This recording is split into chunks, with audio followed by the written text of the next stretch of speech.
Good afternoon, ladies and gentlemen. My name is John Linton. I'm the president of the Colorado Motor Vehicle Dealer Board. I will preside at today's rulemaking hearing. Today's date is October 15th, 2019, and the time is 1:02 p.m. These proceedings are being recorded as part of the standard process of rulemaking. Please turn off your cell phones at this time if you have not done so already. Would each board member please state his or her full name for the official record? Fletcher Flower. Michael Whithelm. Carrie Ann Baumgart. Luke Walsh. Charlotte Behrens. By my count, 6 board members are present, including myself. That number constitutes a quorum. Therefore, the rulemaking hearing can proceed. In the organizational structure of the Colorado Code of Regulations, the board has only 2 rules, i.e. 1 CCR 205-1 regarding motor vehicles and 1 CCR 205-2 regarding power sports vehicles. In rulemaking events such as this one, the board conventionally opens both of these rules. However, within each of these rules are many subdivisions currently assigned names that derive from statute section numbers in the board's organic statutory scheme. At no rulemaking hearing is every one of these subdivisions at issue. For purposes of clarity, these subdivisions are considered independent regulations. That nomenclature will be used in this rulemaking hearing. Therefore, the board will consider regulations related either to 1 CCR 205-1, the CCR rule regarding motor vehicles, or to 1 CCR 205-2, the CCR rule regarding power sports vehicles, or to both. In every rulemaking event, the board will consider, according to the particular regulations before the board, the following generic possibilities: proposed revisions of existing regulations and/or proposed deletions, repeals of existing regulations, and/or proposed new rules and/or proposed retentions of existing regulations without change. At this time, I'd like to call for a motion to open and conduct a rulemaking hearing to cover those regulations that were given public notice in the Colorado Registrar, Volume 42, Number 18, on September 25th, 2019, under Secretary of State tracking numbers 2019-00536 and 2019-00537, and is set out in the record for board review for this October 15, 2019 hearing. Is there a motion to open the rulemaking hearing? I, Michael Whithelm, as a member of the Motor Vehicle Dealer Board, pursuant to the authority of the board and the Colorado Revised Statutes, Section 44-20-104, Parens 3, Parens A, and 44-20-404, Parens 1, Parens A, to promulgate, amend, and repeal rules pursuant to the provisions and procedures in and arising from Colorado Revised Statutes, Section 24-4-103, move that the board open and conduct a rulemaking hearing on the proposed new and revised rules and the proposed deletion of current rules that were given public notice by publication in the Colorado Registrar, Volume 42, Number 18, on September 25th, 2019, under tracking numbers 2019-00536 and 2019-00537,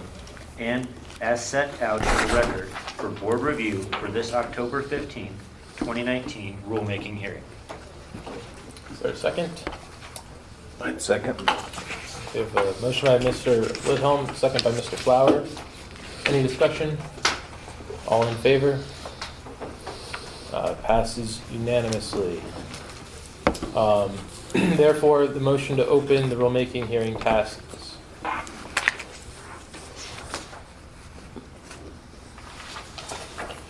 The formal rulemaking hearing is now open. The hearing will proceed according to the provisions of the Colorado Administrative Procedures Act, in particular Section 24-4-103 CRS, and according to other relevant provisions of law, regulation, and policy. Any interested person has the opportunity to make public comments to the board on one or more of the regulations under review, and/or to provide additional documents for the board's consideration. Anyone can speak, share information, and offer opinions on the regulations under review. The hearing is quasi-legislative and non-adversarial. All viewpoints are welcome. Section 24-4-106, parens 4 CRS requires each rulemaking agency to respond to the following requirements. Each agency conducting a rulemaking proceeding shall maintain a docket listing the name, address, and telephone number of every person who has participated in a rulemaking proceeding by written statement or by oral comment at a hearing. This requirement ensures that each participant will have provided sufficient personal information to receive official notice in the event of a later judicial challenge related to the rulemaking result or process. Therefore, in addition to the attendance record sign-in sheet, the board has provided a separate public participants record sign-in sheet for those who want to make comments or add documents during the hearing. If you want to comment or add documents during the hearing, and if you have not already done so, please provide your personal information on the public participants record sign-in sheet. I'll pause for a moment to allow any additional person to fill in their information on the public participants record sign-in sheet.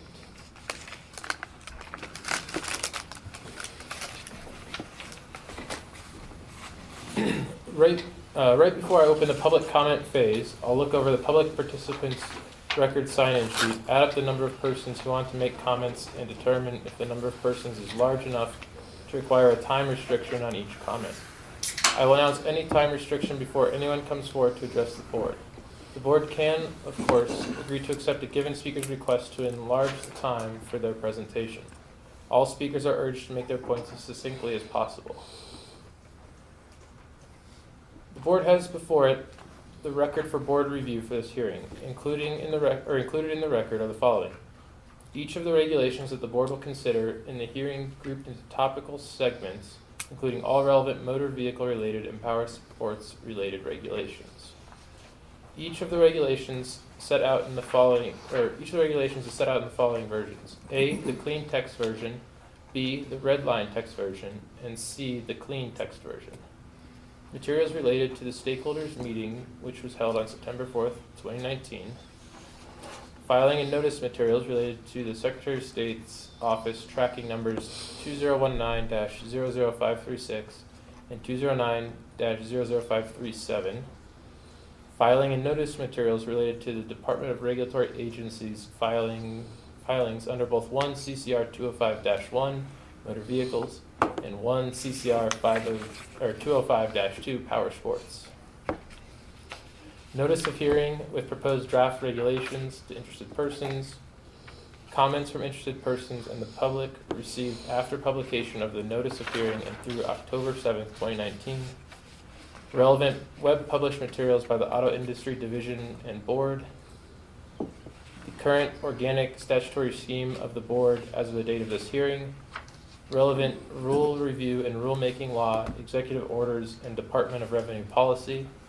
Supplemental rulemaking related information publicly provided by the Secretary of State's office, the Office of Legislative Legal Services, and the Department of Regulatory Agencies. And in order to ensure that the record before the board is complete up to the date and time of the hearing, there is a separate handout before each board member. This handout becomes part of the total record of the rulemaking hearing and may contain additional comments or documents from the public that arrived after the official cutoff date through today's date. It may also contain additional official record filings completed after the cutoff date and time. Mr. Leland W. Beebe, a subject matter expert for the Auto Industry Division, will present the record and the division's report, including additional comments on the record in general and the division's position on each separate regulation taken in turn. The Attorney General representative may also comment in the course of the subject matter expert's presentation. The board will then entertain public comments on the regulations. The board members may ask the division, the Attorney General representative, and any public commenter as many questions as the board may have relevant to any particular regulation. After the public comments have concluded, Mr. Beebe and or the Attorney General representative will be permitted to comment further as needed on any regulation or regulations. The board will close the public comment phase of the rulemaking hearing after all public comments and potential additional comments from the division and the Attorney General have been made on all of the regulations the board has before it for consideration today. Once the public comment phase is ended, the board will enter into the deliberation phase and will not entertain further comments from the division or from the public.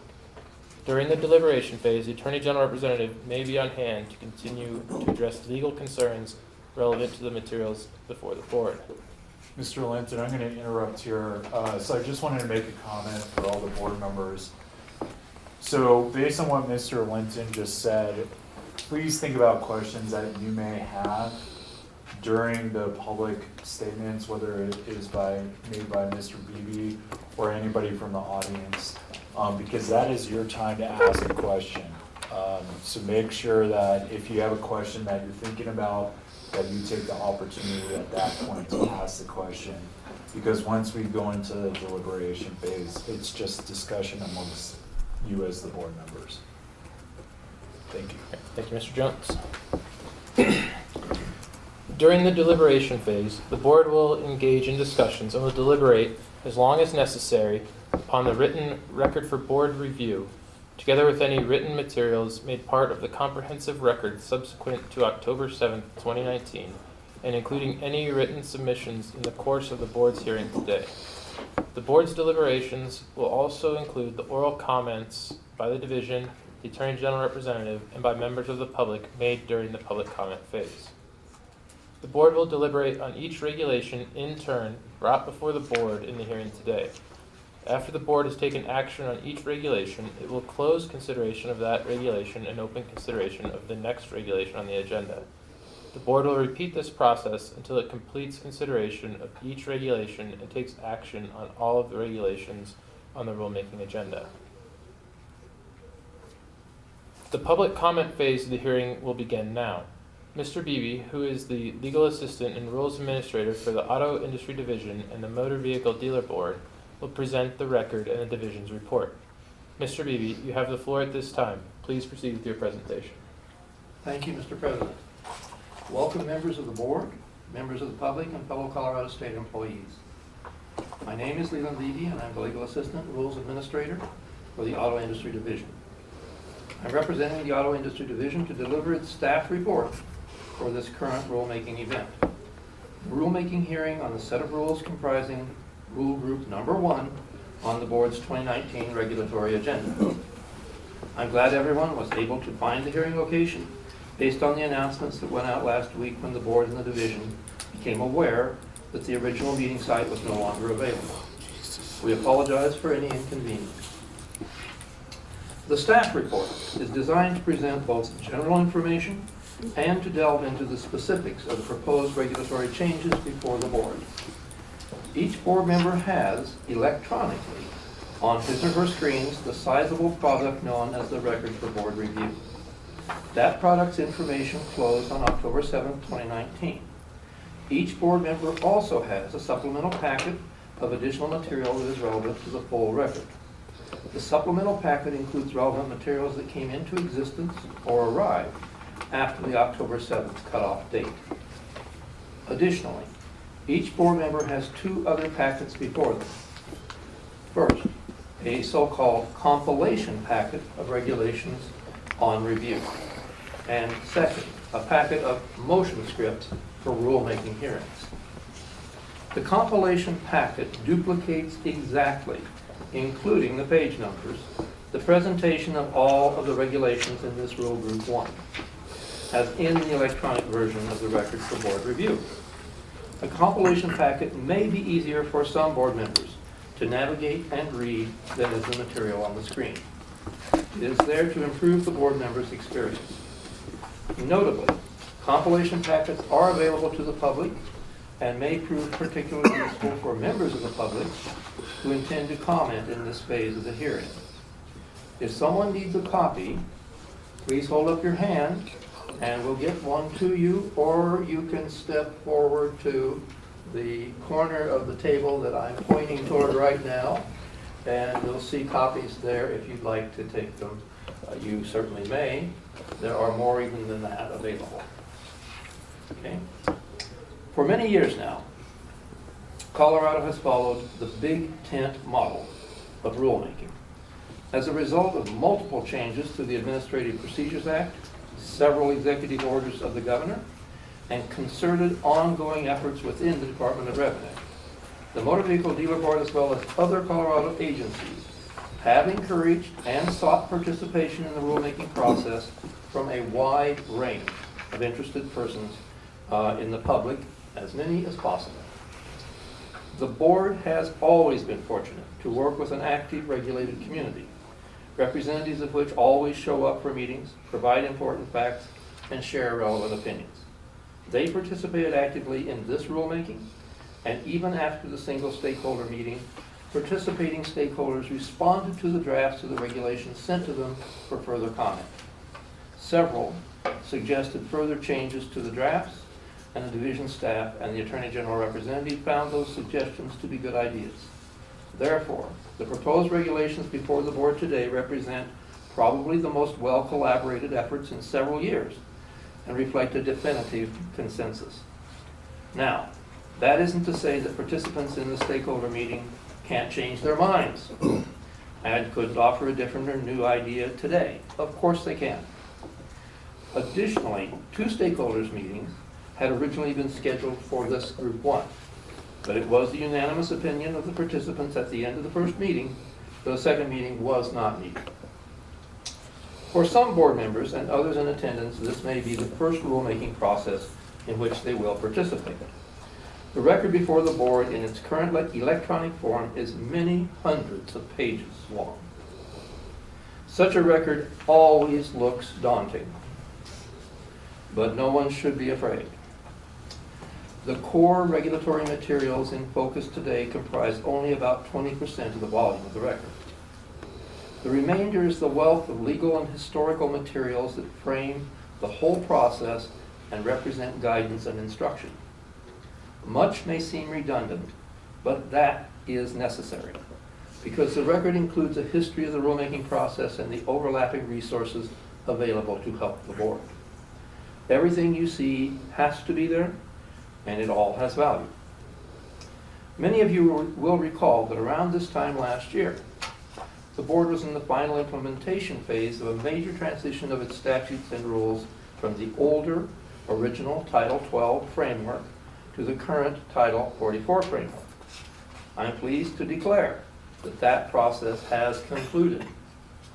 Unlike last year, when the board had to consider the materials under both titles, this year the board is dealing with solely the Title 44 framework. Thankfully so. The board's regulations in Group 1 fall easily into topics, which is useful both for analytic reasons and in looking ahead toward the day when the board's regulations will all be converted to a topical naming convention. The set of regulations fall into 5 topics. The board will review the regulations in each topic in turn. The 5 topics in order are Segment A, the ANSI standards, that's ANSI standards. Segment B, compensation disclosures. Segment C, issuance, reissue, and posting of licenses. Topic D, reporting criminal convictions. And Topic E, material misstatement on an application. This staff report will progress through each topic sequentially and each rule in each topic. That will be how the board will treat the group of regulations during the deliberation phase as well. As I go through each topic, the board and the public can follow along. Now, let me spend just another minute going over the way the topics are structured.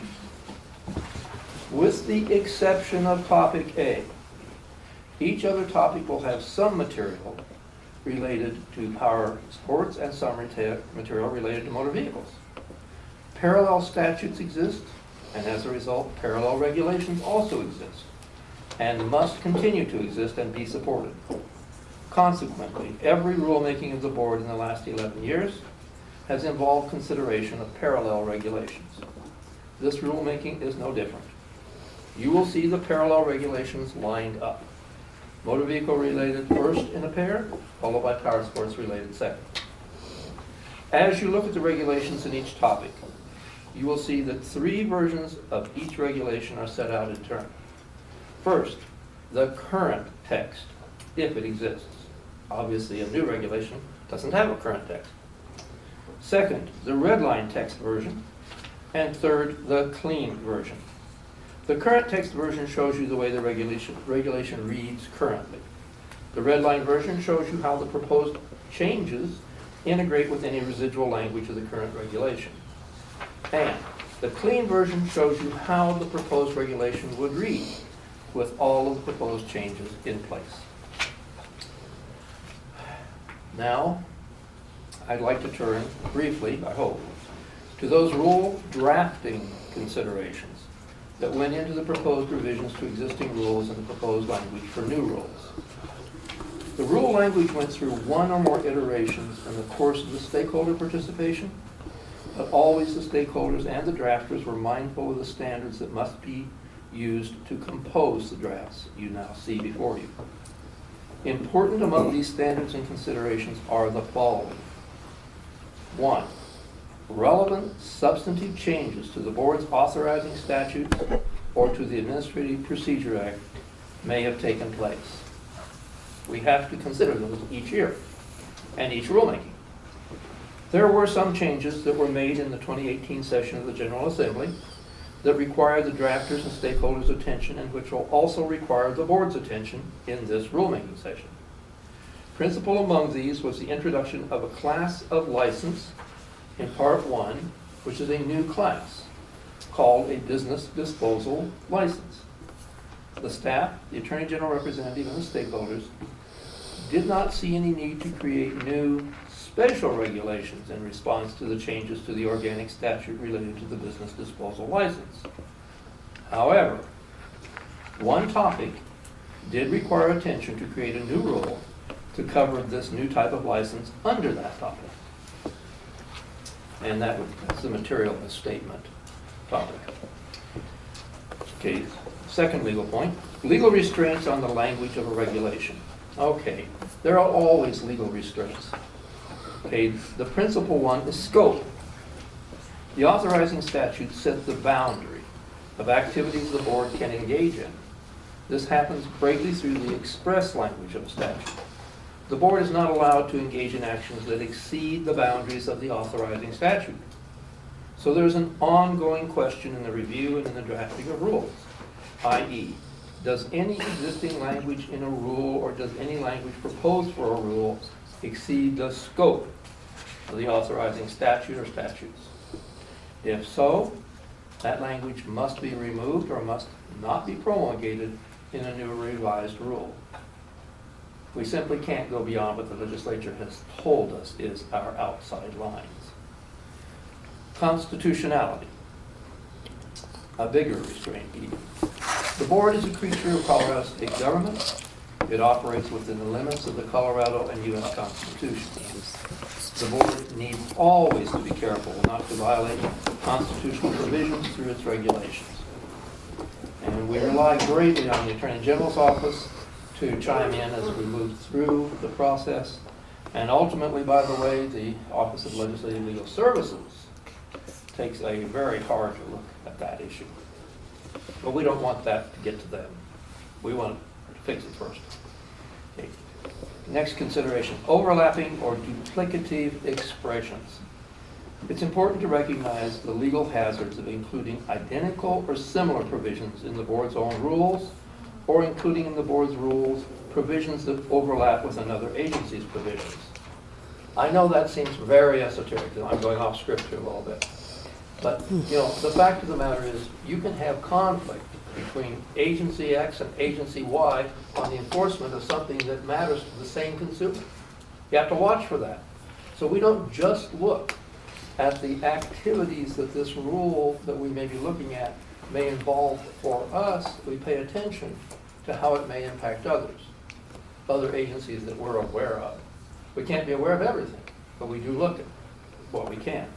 We also look at whether a particular rule we have, another rule that we also have, are in conflict in some way or overlap in a hazardous way.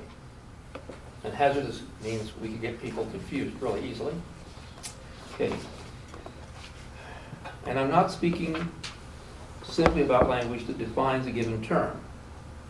The real danger is language that could confuse a member of the public or make them vulnerable to enforcement in one agency but not in another, or even in one part of our enforcement process and not in another, for the same activity. To prevent such confusion or vulnerability is a research effort that an agency and its stakeholders must engage in while reviewing and drafting rules. Now, we are in what I would call the third era of deregulation in my lifetime. And so it has become a very important thing today to look at the question of unnecessary regulation. Now, that is loaded, okay? But let's just say rules aren't always necessary. If statutory language is sufficiently clear to permit recognition of violations and allow appropriate enforcement against violators, then a rule may be unnecessary. The critical question is, does the authorizing statute in and of itself provide sufficient guidance to the public and the agency so as not to be helped in any related regulation? Okay, a second question, well illustrated frequently, is can existing regulations be combined for efficiency and consistency, thereby reducing the total number of regulations and making them more clear and enforceable? You will see examples of proposals today that combine for the purpose of efficiency and clarity. Another factor that we look at, inadequacy of language to meet policy goals. An agency itself, as well as its authorizing statutes, exists to address certain goals recognized as important by the legislature. These goals often are visible at the beginning of an agency's organic statutory scheme in the form of an expression of legislative intent. The board's organic statutes begin with multiple objective expressions called legislative declarations. These are the legislature's vision statements for the body of law that follows. They also supply guidance to the public, the agency, and the courts to assess whether the rules of an agency are lined up with these goals or are either inadequate to address them or may even be against these goals. Among the goals that come up in any review by the staff, the stakeholders group, or the board are consumer protection and healthy business competition. Those are two really big ones that we see over and over as important declarations from the legislature that we must pay attention to. Okay, another thing we must look at, plain English expression, which is another way of saying modern language clarity. Language usage changes across time.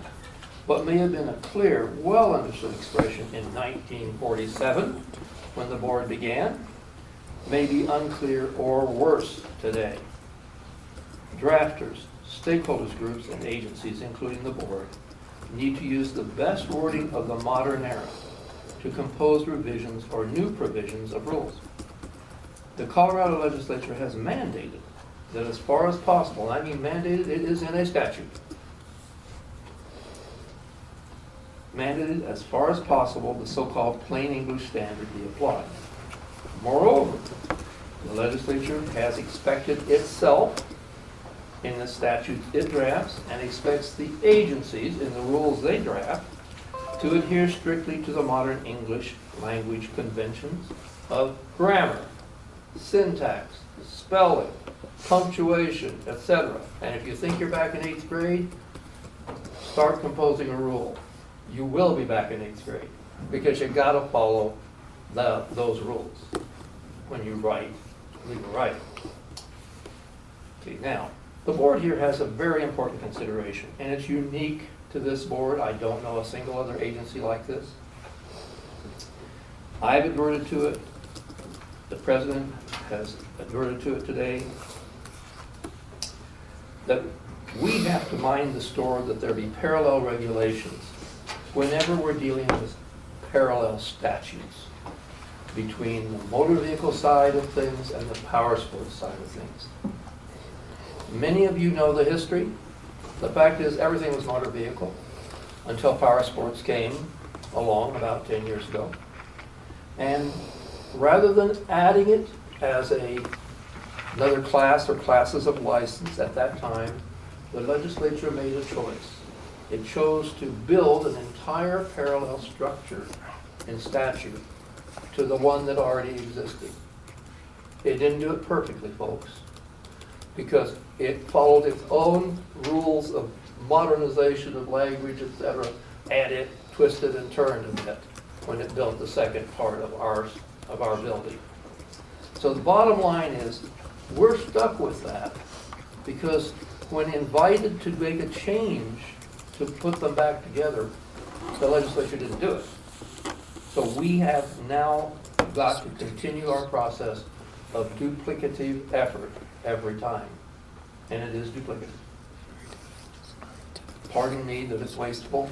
We try to make it as simple as possible. But we cannot simplify to the point of nonsense. Okay.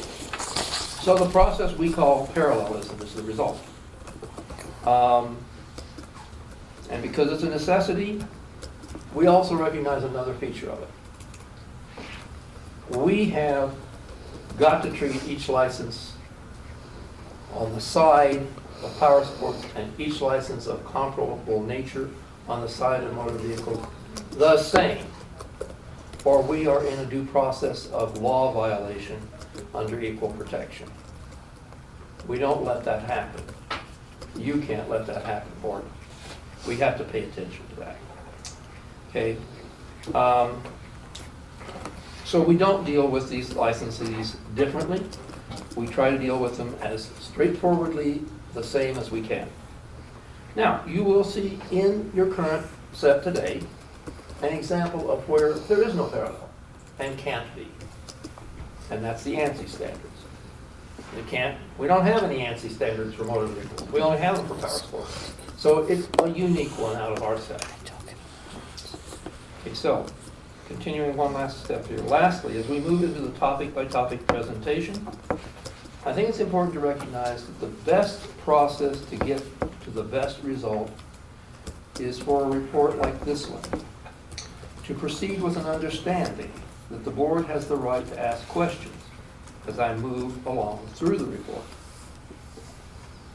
I'm not too scary, and I do welcome dialogue, okay? I am occasionally very scary, but it's not going to happen today. Okay. It's important, if you can, that you ask the questions that arise in your mind at the time.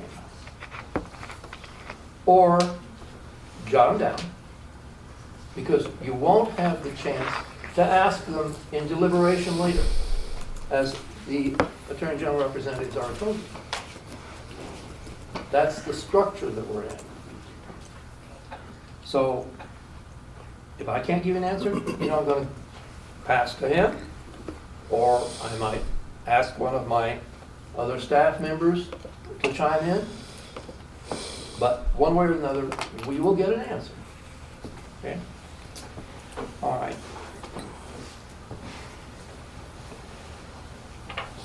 Now, just in case you don't know that I mean business, if we're 2 topics past where we were, and all of a sudden you think of a question, Mr. Beebe, you can ask that. We'll go back, okay? Don't worry. We need this to be collaborative, and we need all everything on the table that we can. Okay, I will obnoxiously remind you all of this at each turn. So we'll get everybody into that transition. I'm also going to invite the Attorney General representative to speak at each turn, in case he has something to add, and usually he does.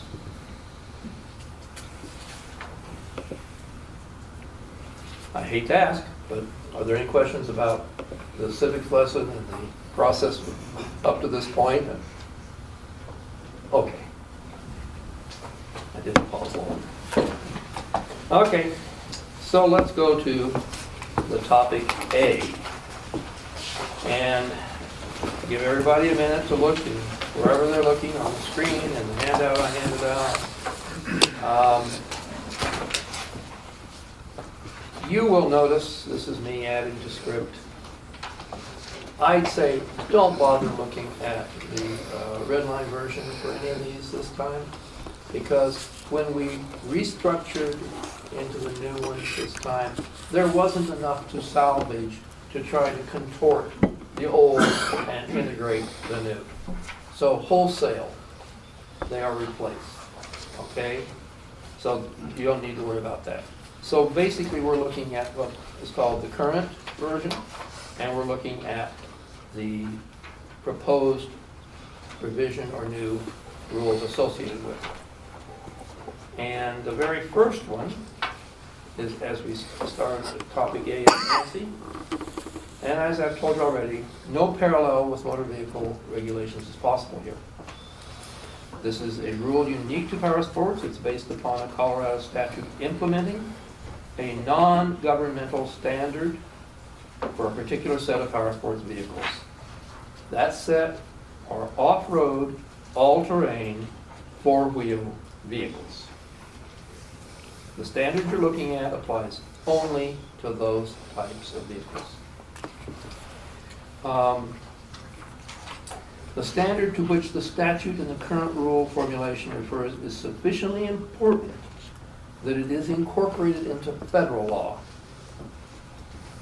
The standard has evolved from a purely voluntary original standard which the industry developed through a series of published versions applicable according to specific model years and time periods. Just like many other standards in the background of modern mechanical activity out there and consumer protection, it has been revised over and over. Okay, this is the second time that this rule appears in front of you for review. The first time was 2 years ago in Group 2 on the 2017 rulemaking agenda. Revisions modernizing the rule were recommended to the board by the stakeholders at that time, but the rule revisions did not progress because of legal concerns over how to reference a non-governmental standard in a Colorado regulation and how to make that standard available to the public. It wasn't that everybody on the board did not agree that the standards needed to be modernized, brought up to date in a fashion similar to what you see. It was that we didn't have a definitive process that we could look to reference that standard in a way that was approved by the Attorney General's office and the Office of Legislative Legal Services. We pulled the rule, a very unusual step, because to implement it would have meant to create an immediate rejection by his office or by the Office of Legislative Legal Services later, possibly by the legislature itself. So, the rule that you see now has been rewritten to capture each of the historic versions and their respective applicabilities across the model years. It has also been rewritten to include the best understanding today of how to reference the standards and how to offer them to the public. A lot of the work for getting this ready for us today went into this man's lap. And he did the research and he did the talking to the people necessary in his own office to get to a resolution here. So I want Brad, if you wouldn't mind, to go ahead and tell him about how all this progressed. Sure. So as Mr. Beebe mentioned, we addressed this rule in the stakeholder meetings and then ultimately went before the board in December of 2017. The board actually adopted the proposed changes, and then during my office's review, we determined that the rule was deficient because of the incorporation by reference requirement that's found in the APA.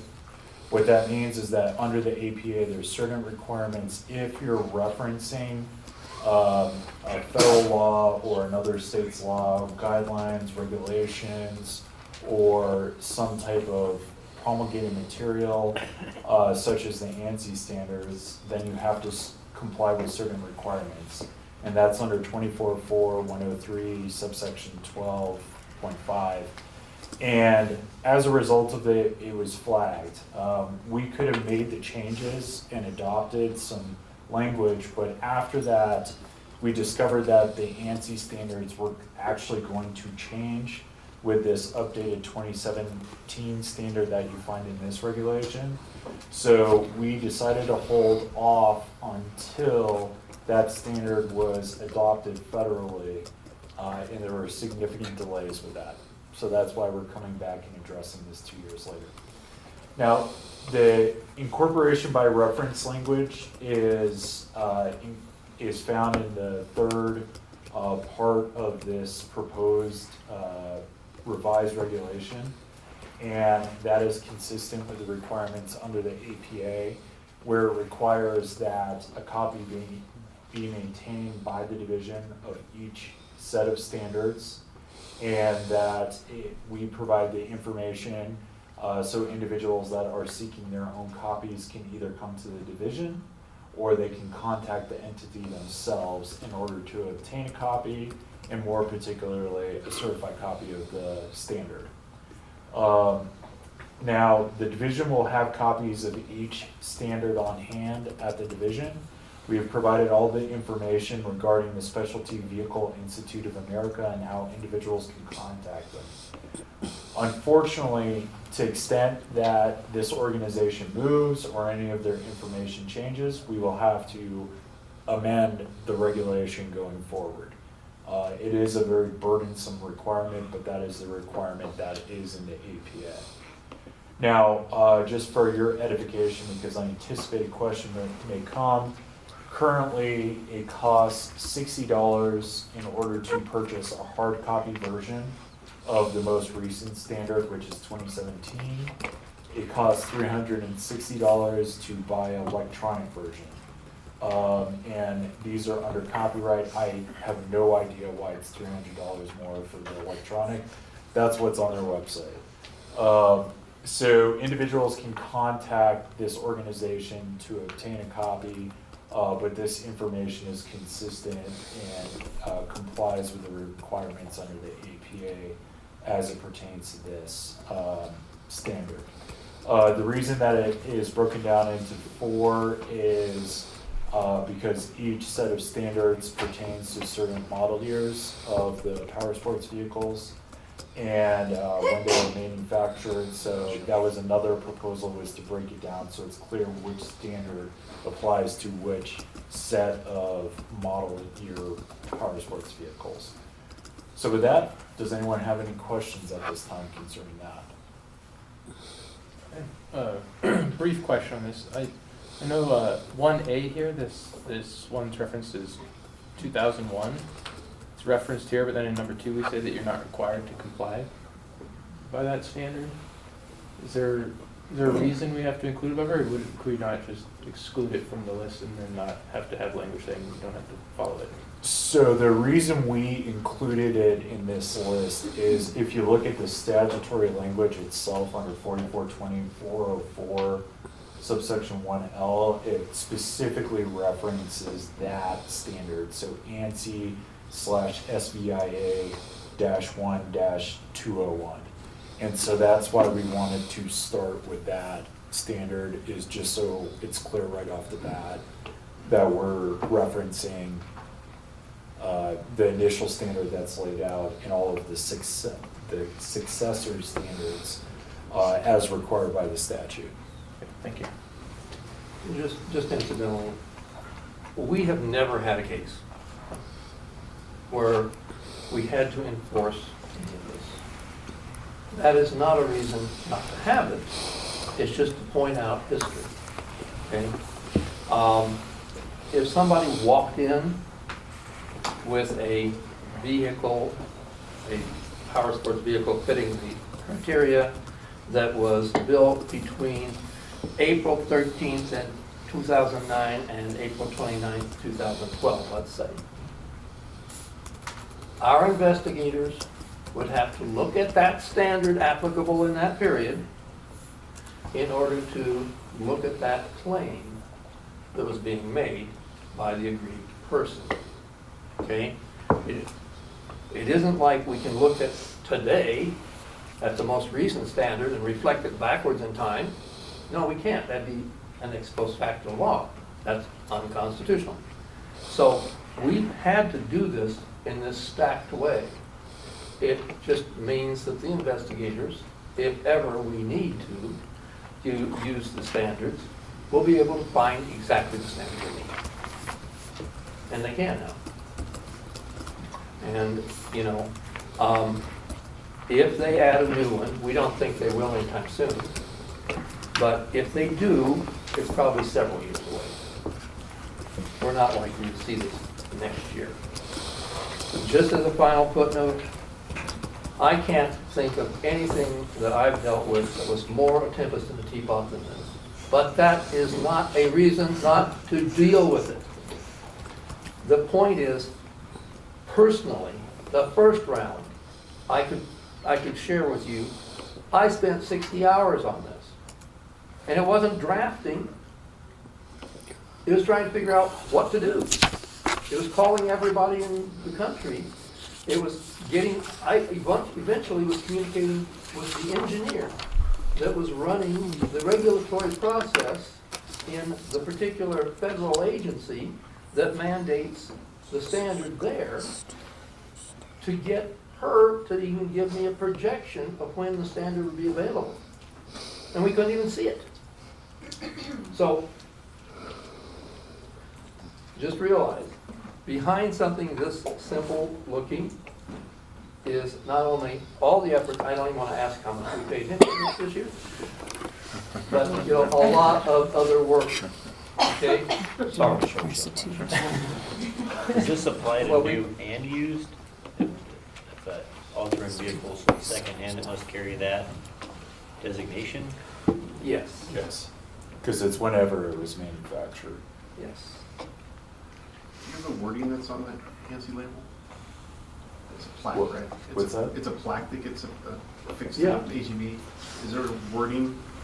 It changes in every version. It does it, okay. That's a lot closer than I was looking at It's this like a issue. I little was sticker, just like an concerned RV about that the says incorporation of RV language. manufactured But, by yeah, that's my understanding is that there is Standard. something that occurs on the vehicle. Okay. So, Yeah. And for it not to be there is a violation. Correct. Right. Yeah. Good question. So is that to say if someone removes that label, then that vehicle would be in violation? I don't know. If it receives some custom paint job or new plastics and that label is then removed and it's resold, would that be in violation of this? Because it's not affixed to it or because it was manufactured in accordance with? All I can speak to is that I've looked at two historic versions, the voluntary version and then the first one that came out that wasn't. And they had very different attitude about that. What has happened here is they're trying to protect children more than anybody. And there were tremendous numbers of lawsuits that were happening.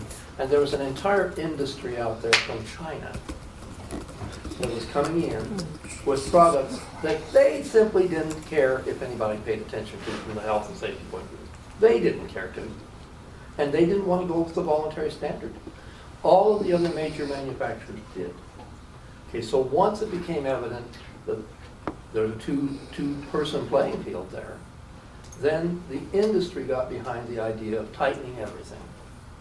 And they began looking at increasing the different factors that could impact the vehicle, safety-wise. And then they got to the point where, yes, this label had to be very specific, and I mean specific. Where to put it, what to say, yes, you can't take it off, that kind of stuff. Yeah. And they haven't probably relaxed any of that. They probably tightened more.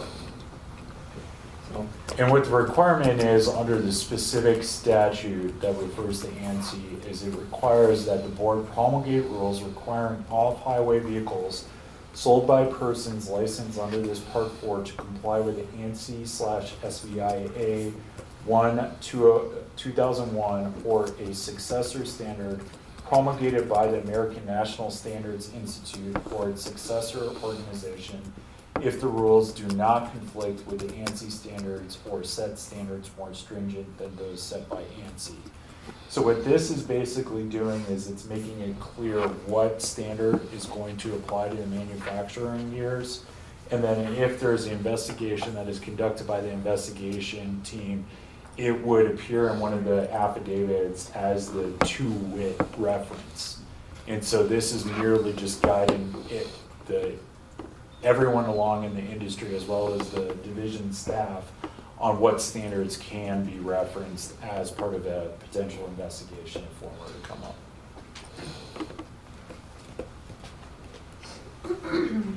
Any additional questions? Okay. Moving right along. We are to segment B, compensation disclosures.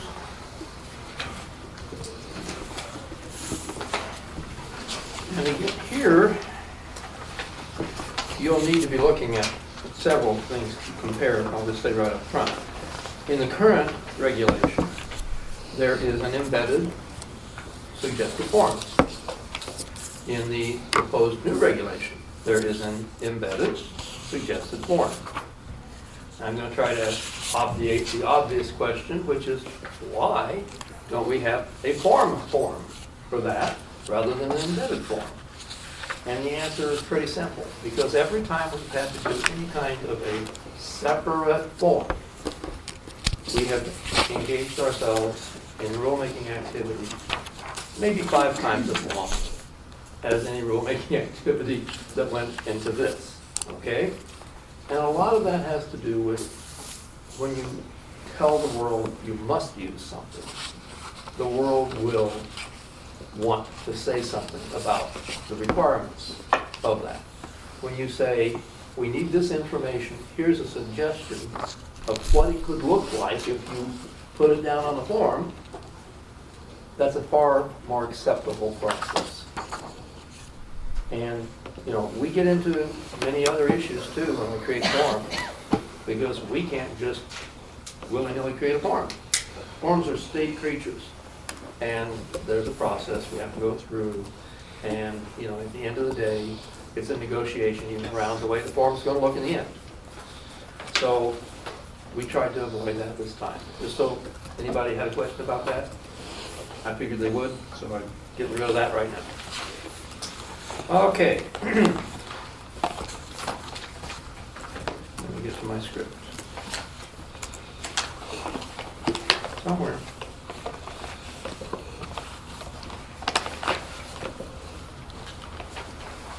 Sorry, guys. Okay, we're dealing with one motor vehicle regulation and one completely parallel power sports regulation.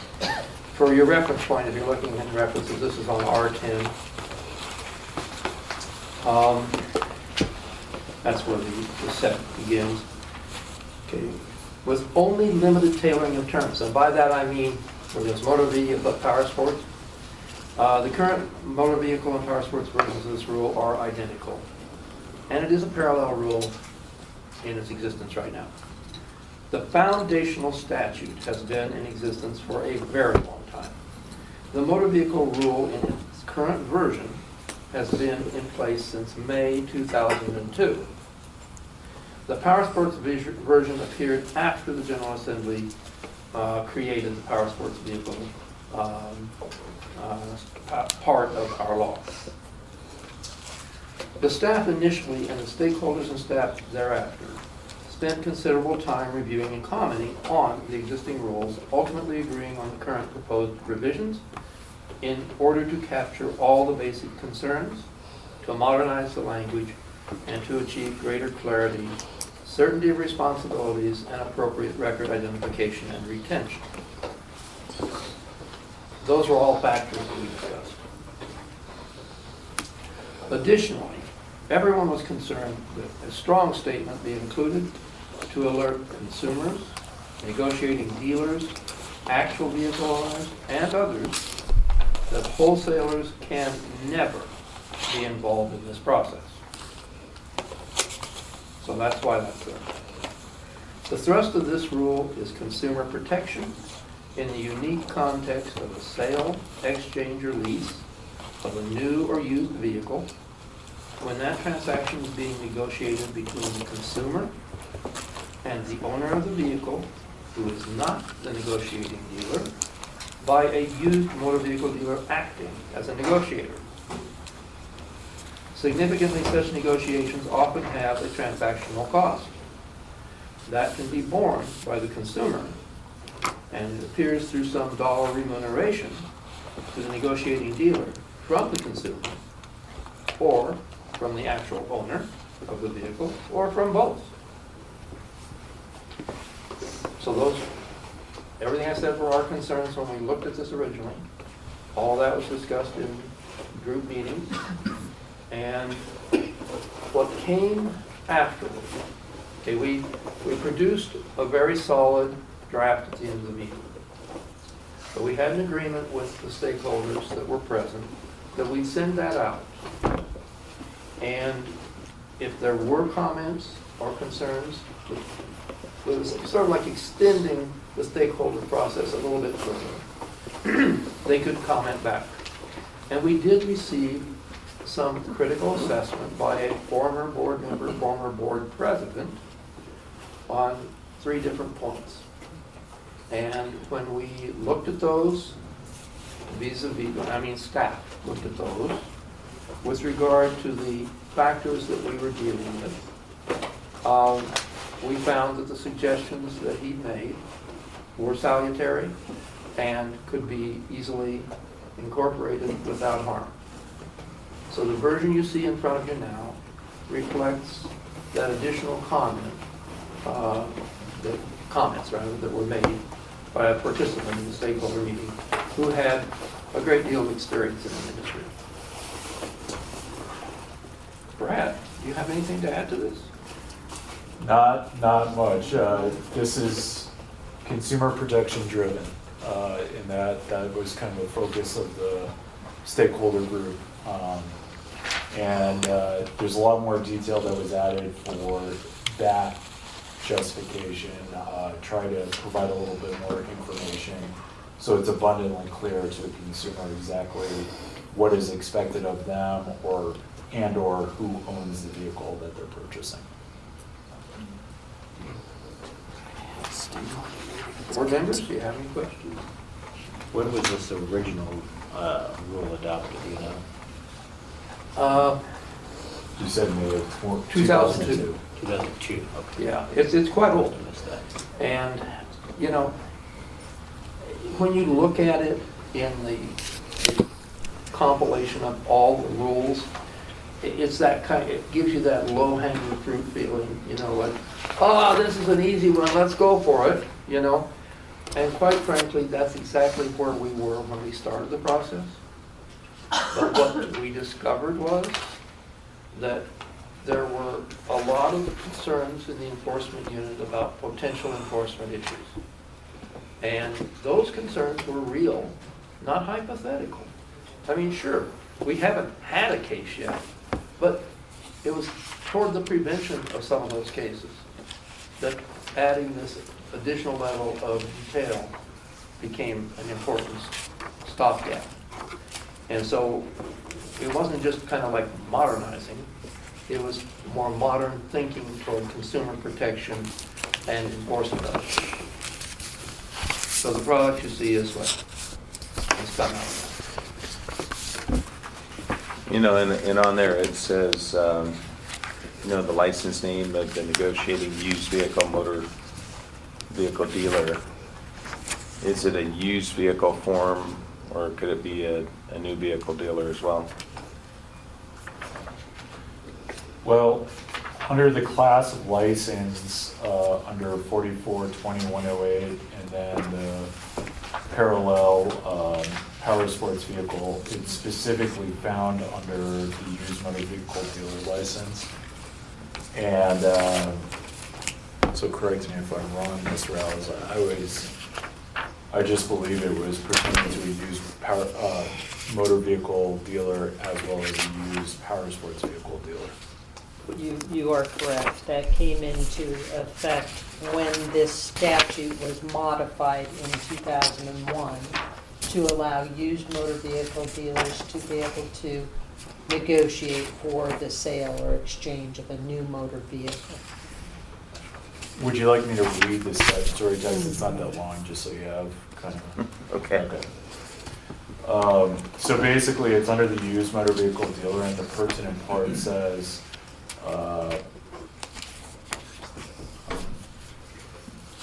prior to completion of the sale, exchange, or lease of a motor vehicle not owned by the licensee shall disclose in writing to the consumer whether the licensee will receive any compensation from the consumer and whether the licensee will receive any compensation from the owner of the motor vehicle as a result of the transaction. If the licensee receives compensation from the owner of the motor vehicle as a result of the transaction, the licensee shall include in the written disclosure the name of the owner from whom the licensee will receive compensation. So that's the whole drive of this, is just so it's clear to the consumer who's paying for this and who actually owns the vehicle.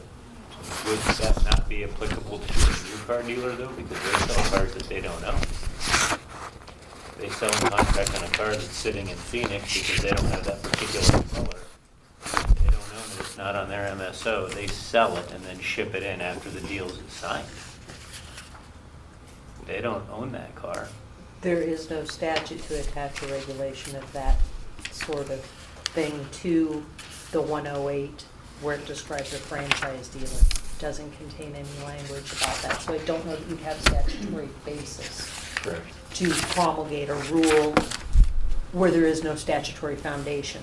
This one, there is statutory foundation on used motor vehicle dealers to be able to sell new motor vehicles if they, say how they're being compensated for it. So what Ms. Rouse is indicating is, if you look at 442108, and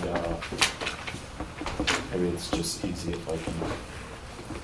Is this a consignment form? Or am I missing that? It is not a consignment form. It's a compensation disclosure, and it is used a lot of times in those sort of transactions, but it's also used quite often by business models such as Centennial Leasing and Sales, where they will procure or try and find a new motor vehicle for a consumer, even though they're a used motor vehicle dealer. Okay. So being the intermediary, easy for me to say, in those sort of transactions.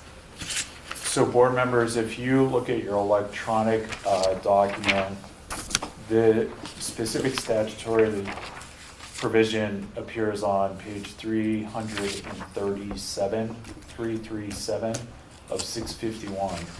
That is the statute 44-20-108.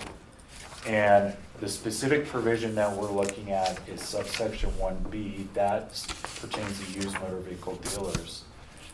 That is the one halfway through that large paragraph is the language I read. That language does not appear in the preceding subsection that pertains to motor vehicle dealer license, so new motor vehicle dealers under subsection 1A. And so that is a concern about promulgating this regulation, because there is clear statutory authority for this as well as for used power sports vehicle dealers, but there's nothing in reference to new motor vehicle dealers. I will say, when I did the first draft, based upon the staff's own input originally, I had both in there, new or used. And then through the discussion, all of this got very carefully discussed. That, we might need to find a way to get to where you just took us, but we can't do it here. Another rule or statute change. So what would the impact be, like you mentioned earlier, that you have these two classes of licenses that are, in the eyes of the law, have to be treated legally, or treated the same legally? Don't we have two classes of licenses with this rule that would be treated differently, or no? Well, they're treated differently, but it's because the General Assembly is treating Right. it differently. The statute We're already not. treats them differently. Yeah, we're complying with statutory authorities. So the concern is, and this is a primary concern because this has been an issue within definitely the last 3 to 5 years with boards and commissions throughout the state and licensing authorities such as the executive director of the Department of Revenue, that boards and commissions or licensing authorities that have promulgated rules that go beyond statutory authority are challenged by the Office of Legislative Legal Services and the General Assembly themselves. And what the General Assembly has authority to do is strike regulations. Each year, there's what's known as a kill bill. And the kill bill is striking down any regulations that go beyond the scope of statutory authorization for boards, commissions, or the licensing authority. I can talk about this. We had a regulation that was promulgated by one of the sister commissions, the Colorado Racing Commission, concerning drug testing, human drug and alcohol testing that had been in existence for 18 years up to that point. And the commission modified it, and they decided, the Office of Legislative Legal Services and then ultimately the General Assembly determined that there was not clear statutory authority. So they ended up striking the regulation, even though it had been in existence for a long period of time. It was critical for the industry. What they ended up doing was sponsoring a bill to kind of correct the issue. So it worked out well, but there is a lot of concern by the General Assembly and in particular the Office of Legislative Legal Services about going beyond the scope of the authority that is laid out in the statute.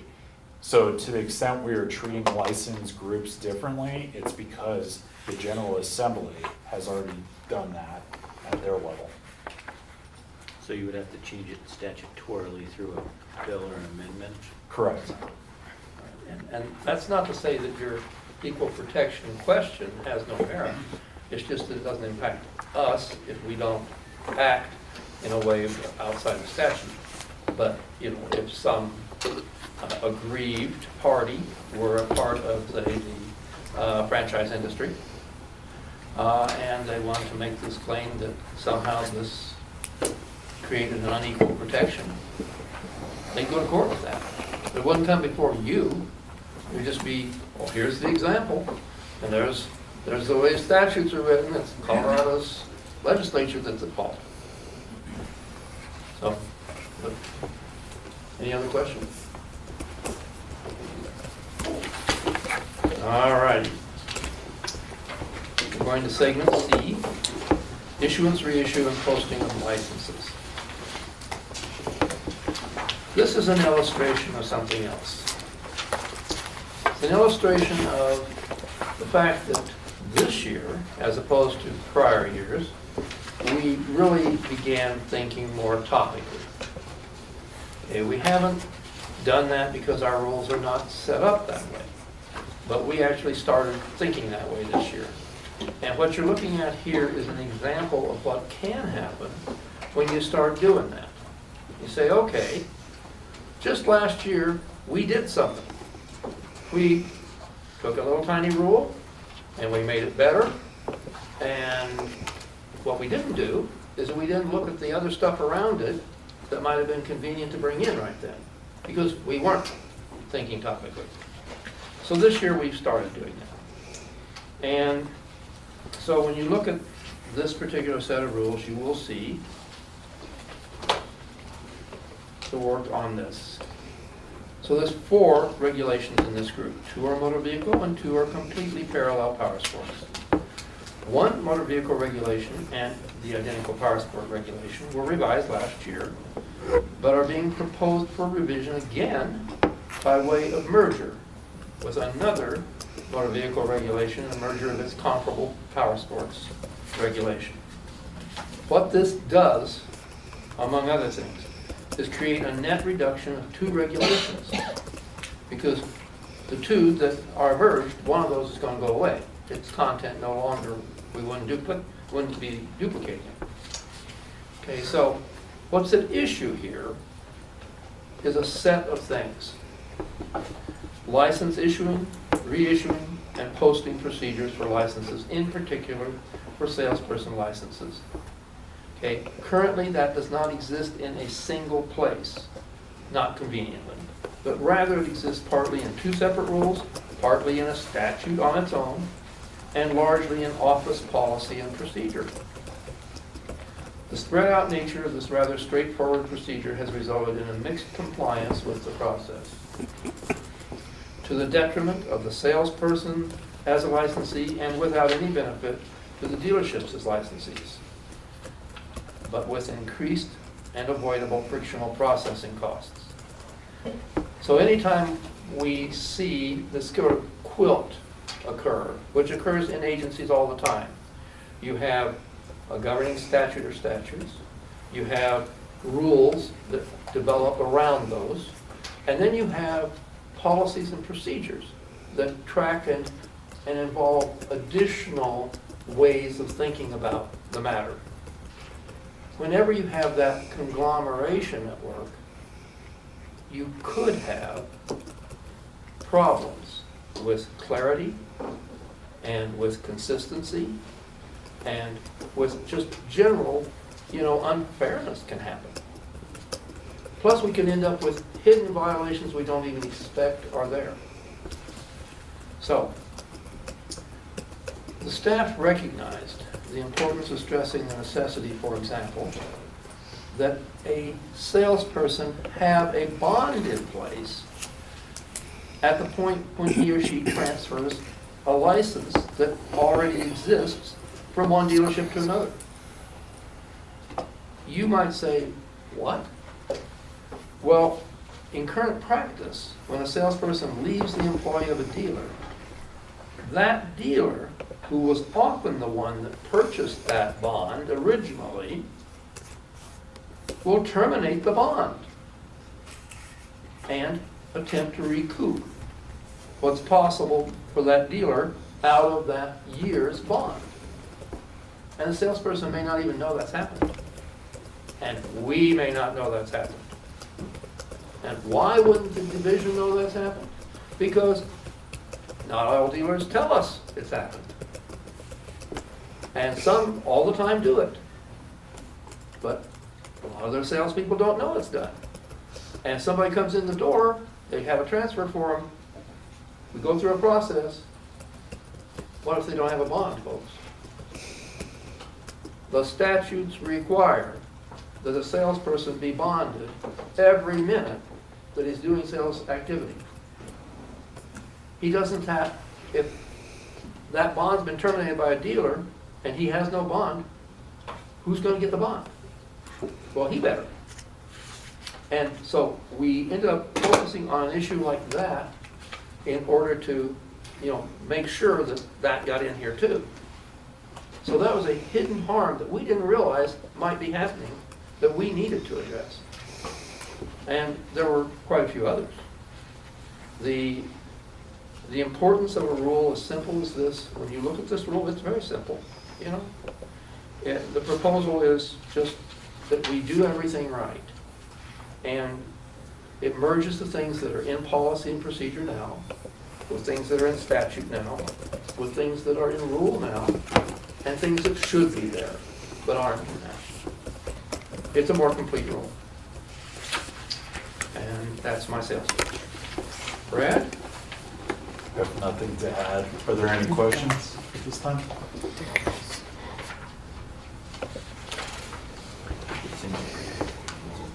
No, it's, and so in number 4 there, that's where it talks about it's a salesperson's,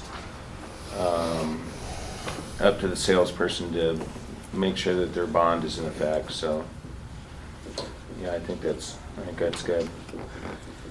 There was a lot of participation by the division staff in really crafting this rule, and for the public members that may not be familiar, the way the license comes out is it's a piece of paper like this, but it's folded into a third. So the top portion is the license, and then the bottom part is the transfer. And so that is kind of the driving force behind this rule, is just the practicalities that are involved with the physical document itself. So, And a hidden dimension is a very simple dimension, which is that the salesperson's license is a hybrid license form. It's the only one in Colorado like this. The salesperson as a professional and an independent professional is not recognized.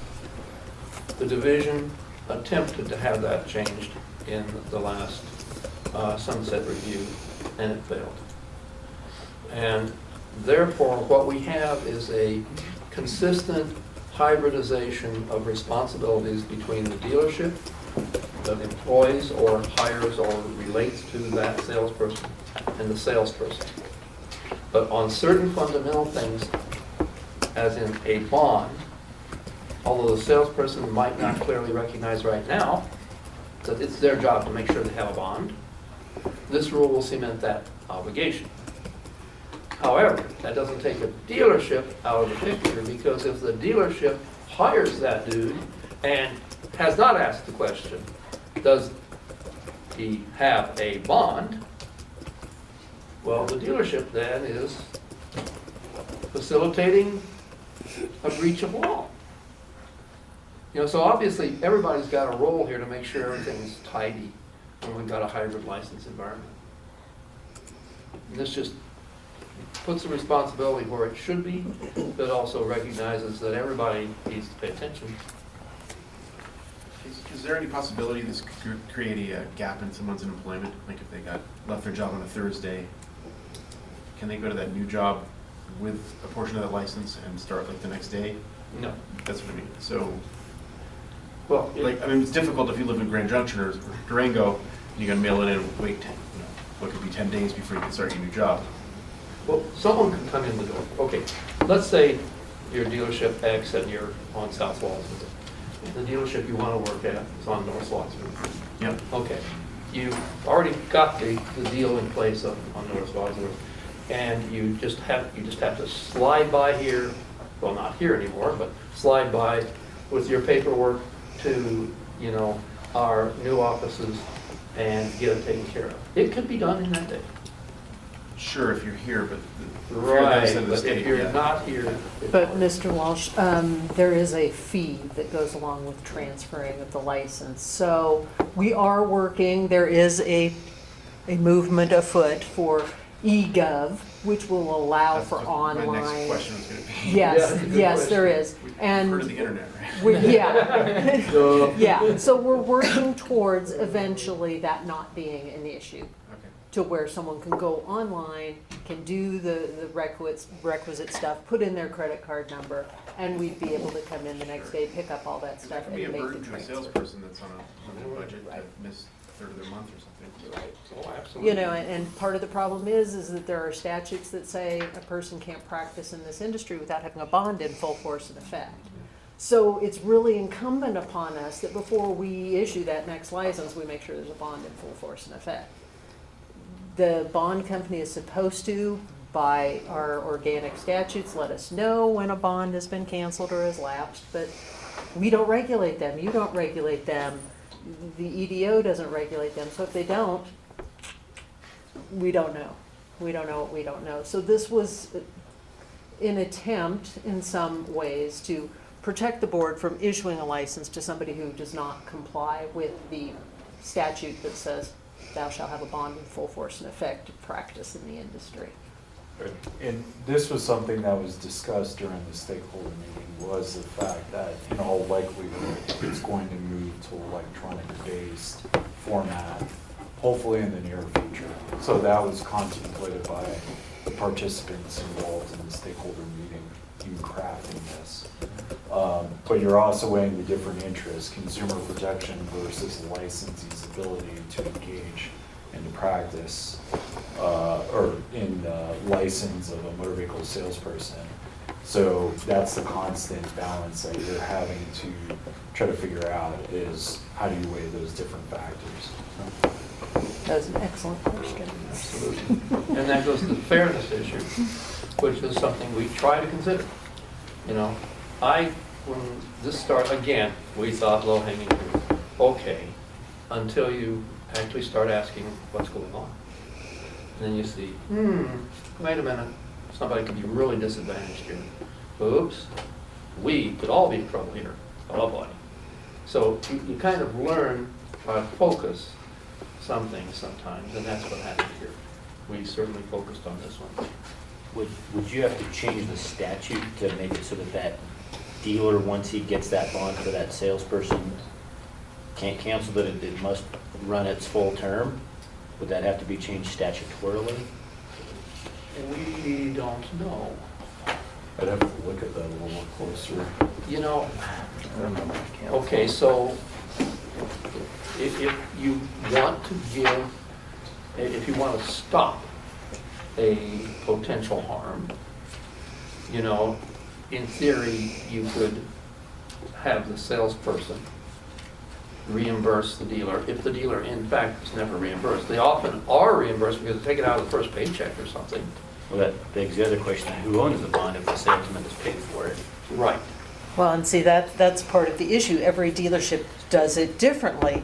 Some dealerships may say, I'll pay for your bond, you pay for your license fee, while others may say, I'll pay for both, where some of them may say, I'll pay for neither, or some of them may say, I'll front it to you and I'm going to AR it out of your first check. Nobody's doing it the same.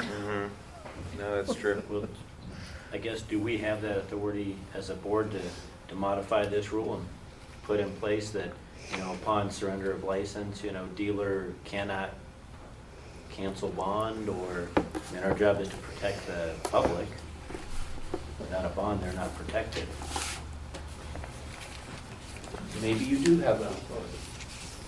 But I think we're going to come back down to, that would be probably a reason to table a rule. If you were going to move in that direction, because we'd have to reopen the process to allow the industry to fully, you know, think about that and discuss it, since there is such a variety of behavior out there, or business behavior. I mean, in some cases, we are talking about lots of salesperson per year for a given business going through this, which means lots of money, and time is money. So we get into all this about how much delay, and bonding companies don't all work the same.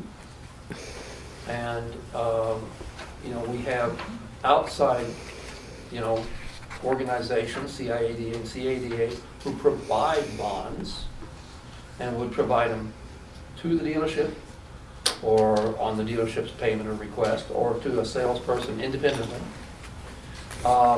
Technically speaking, there's about 30, 40 different entities that are approved to bond. And, you know, so it's very complicated. And we haven't even mentioned the fact that there's bonding alternatives in these statutes that have to do with money, you know, per se. And it sounds like a bigger issue. So the short answer is I can't find anything specifically regarding that to the extent you want to consider that. My suggestion would be, and my advice would be to table the matter indefinitely until the next rulemaking to go through the full process. Because that's something we would have to engage in the stakeholders and get their feedback and input before we start crafting anything for the board's consideration. And the proper place for this may not be in 110. It may be under the bond, Right. under 112, or, Yeah. you know, we need to do some research into where that would be appropriate to do if that's the board's desire to do. Because I think it may fit better under the bond statute rather than under Correct. 110. And there's actually two statutes that are kind of in play in addition to this. There's well, 3 statutes. Yeah. There's the reference 442121-6F, then there's 442112, which is bond of licensee for the dealers, wholesalers. And then you also have 442113, which is motor vehicle salesperson's bonds. So that is where we would have to look and try to figure out the authority to implement any regulation that may kind of impact a dealer's requirements as it pertains to a motor vehicle salesperson's bond. And the only other big footnote I would throw in here, in this set of rules and regulations you're looking at, we did not get any cost-benefit analysis requests, because virtually everything is looked cost neutral to everybody. What we'd be talking about here would not look cost neutral. And the accounting process that each entity out there would go through, and you know, we have no organization for salespeople, so we don't have like a union out there that would be looking at their interests as an independent group. But you know, if a challenge ever came to us on a cost-benefit analysis, we would have to hire an economist and, you know, actually produce a report that would be 360 degrees and in-depth, an accounting style report. And that would be a slow process and expensive process. Not to say it might not be the right process. You know, I can't recommend anything except to think, you know, good idea to look at. Maybe we can get away with this today and fix the rest. Yeah, I think it might fit better under one of the other ones. They need to attend stakeholder meetings if they want to do all that. Any other questions this time? Okay. We've been going for an hour and a half now, Mr. President, so it's entirely up to you. Would this be a good place to take a break for a few moments? Yep, let's take a break and be back at, time is 2:41. Call the meeting back to order. Mr. Beebe, you can continue with your presentation. All right, thank you, sir. We are to rule segment D. The topic is reporting criminal convictions. Let me move into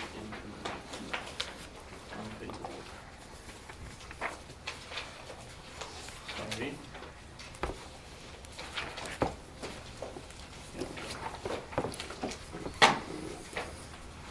There are 6 regulations involved here. 3 are motor vehicle and 3 are parallel power sports. 2 new regulations are proposed to be created, one being a motor vehicle and a parallel power sport, and the remaining 4, which will be completely merged into their respective others, would be proposed to be deleted.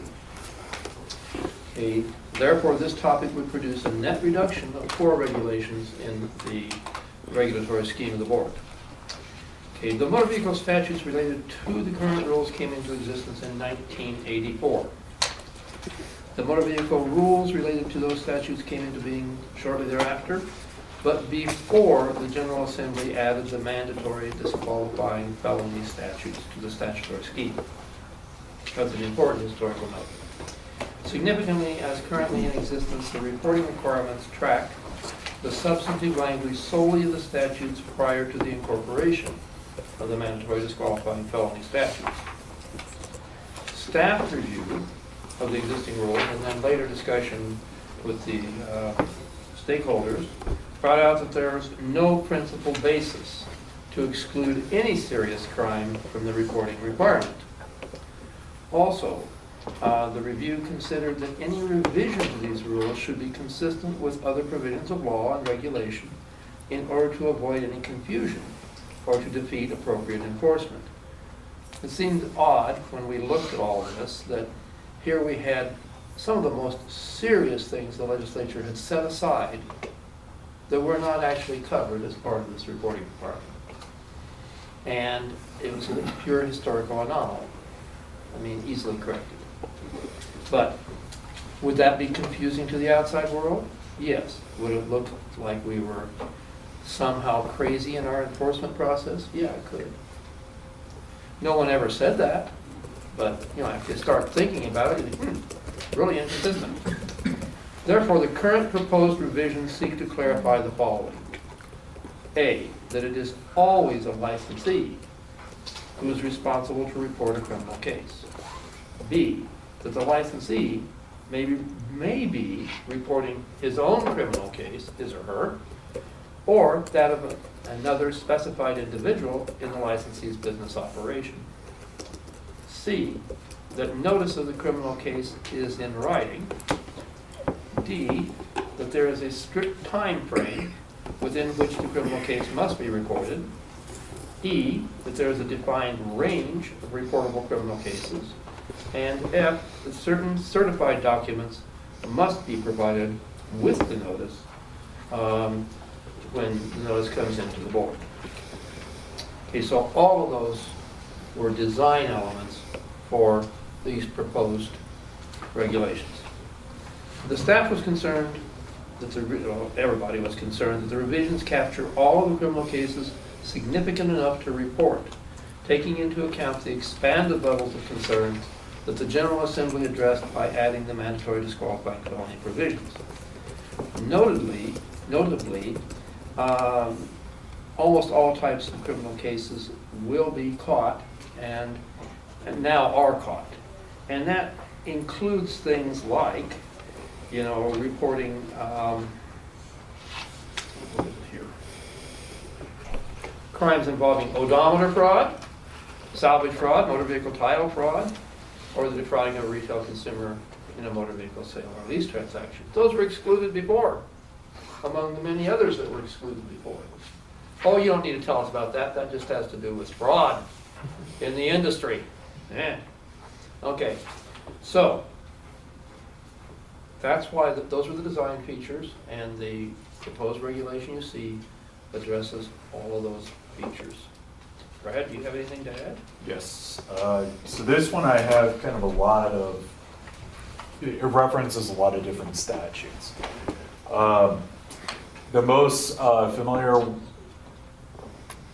you're going to be most familiar with the 6H reference, which is the misdemeanor or felony crime misdemeanor of that falls under Article 3, 4, 5 of Title 18. The problem is that we had a lot of salespeople or we had dealers that were claiming that they didn't realize the regulation pertained to them. So they would say, I know about the other one, but I don't know about this one. So we just wanted to combine the regulation. There's one single regulation for everyone. This ownership interest that is listed out in 2 is consistent with other regulations that have been adopted by this board over the last couple of years, the language, and we wanted to make sure that was clear. The ownership component is really key because there was a gap in the statutory language, and the gap was closed a while ago, but we've had a couple of cases just recently. And that is where you have a no fee owner, or you have an owner okay to sell that is operating under a license. So say there is a 100% owner of a used motor vehicle dealer. They don't have a separate salesperson license, but they're operating as a salesperson under the dealer's license.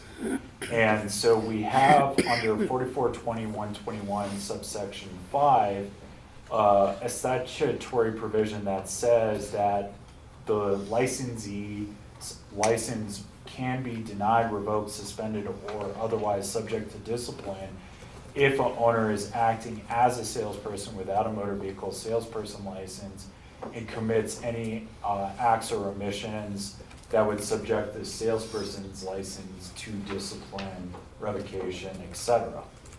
And so this language goes towards that and closing that gap and just making it clear this applies to everyone. If you have a license or you're the owner of a dealership and you're operating as essentially a motor vehicle salesperson as well, then you're subject to this. And as Mr. Beebe mentioned, it was a great catch by division staff, I believe.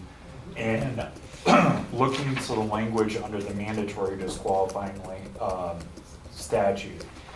Under that, you have two prongs that disqualify an individual if they've been convicted of a crime. The first one is if they've been convicted of a crime within the last 10 years that constitutes a felony conviction under Article 3, 4, or 5 of Title 18. That's the most frequent one we've seen. But there's the second prong that says you can also be disqualified if you've been convicted of a crime involving odometer fraud, salvage fraud, motor vehicle title fraud, or defrauding of a retail consumer in a motor vehicle sale or lease transaction within the past 10 years. There's no indication whether that crime needs to be a felony or it could be a misdemeanor. We've interpreted it as being a misdemeanor, but that wasn't captured under the previous regulation. So, I feel like this is a strong regulation that is combining everything together in one central regulation and really captures kind of everything that could come up. And they decided to stay with the 30 calendar days because that's been consistent in the regulation and everyone kind of understands that time period. So we're sticking with that. The one thing I want to point out to you is that is 30 days from the date of conviction. So if somebody enters a guilty plea, that is the date they are actually convicted of the crime. However, they may not be sentenced until 15, sometimes 60 plus days after they enter their conviction. So that's 30 days from the date of conviction or plea. So. Any questions? I want to make sure I'm understanding this right. So encompassing the title fraud, any of those types of fraud misdemeanor, are those automatic disqualifiers or they just need to be reported to the board?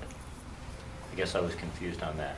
Well, it's kind of a combination of both. We would treat those as automatic disqualifiers because of the mandatory language. What this provision is proposing is that if somebody is sentenced, pleads guilty to a crime that involves a finding of, say, example, salvage fraud, then they have to report that to you as the board through the executive secretary within 30 days of the conviction. So then we can act on the statute and taking the appropriate level of discipline following the investigation process. Does that make sense? So this initiates everything. Your question is exactly spot on, that there was a duty to report crimes, but those crimes weren't encompassed in it, which seemed contrary to the fact that they were mandatory disqualifying convictions. So we are attempting to close that end of the loophole so that they can't say, I didn't have a duty. And Mr. Jones is correct that in 2017, the law did change so that the no-fee owners, when they are acting in a salesperson capacity, selling vehicles, can be held to these standards. That changed in 2017. Prior to that, that wasn't there. We have also closed another gap, which, it's really odd sometimes when you look at someone else's product historically and you wonder why it wasn't there. But like in paragraph 3 of this new proposed regulation, it actually says, something brought in any court, United States court, federal, state, territorial, or District of Columbia. That wasn't there before. And people have argued, at least with me, it's just going to be Colorado, isn't it? Or at most, just federal district court. What's this territorial stuff? Well, because we are all part of one big land, and all those jurisdictions are contemplated in this, and we get records from all those places. So it's just an attempt, again, to nail all the things down we can.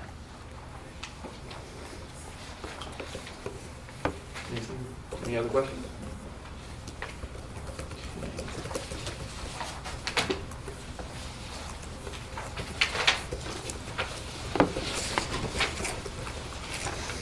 The most fun for last. Okay. The final segment, E, material misstatement on application.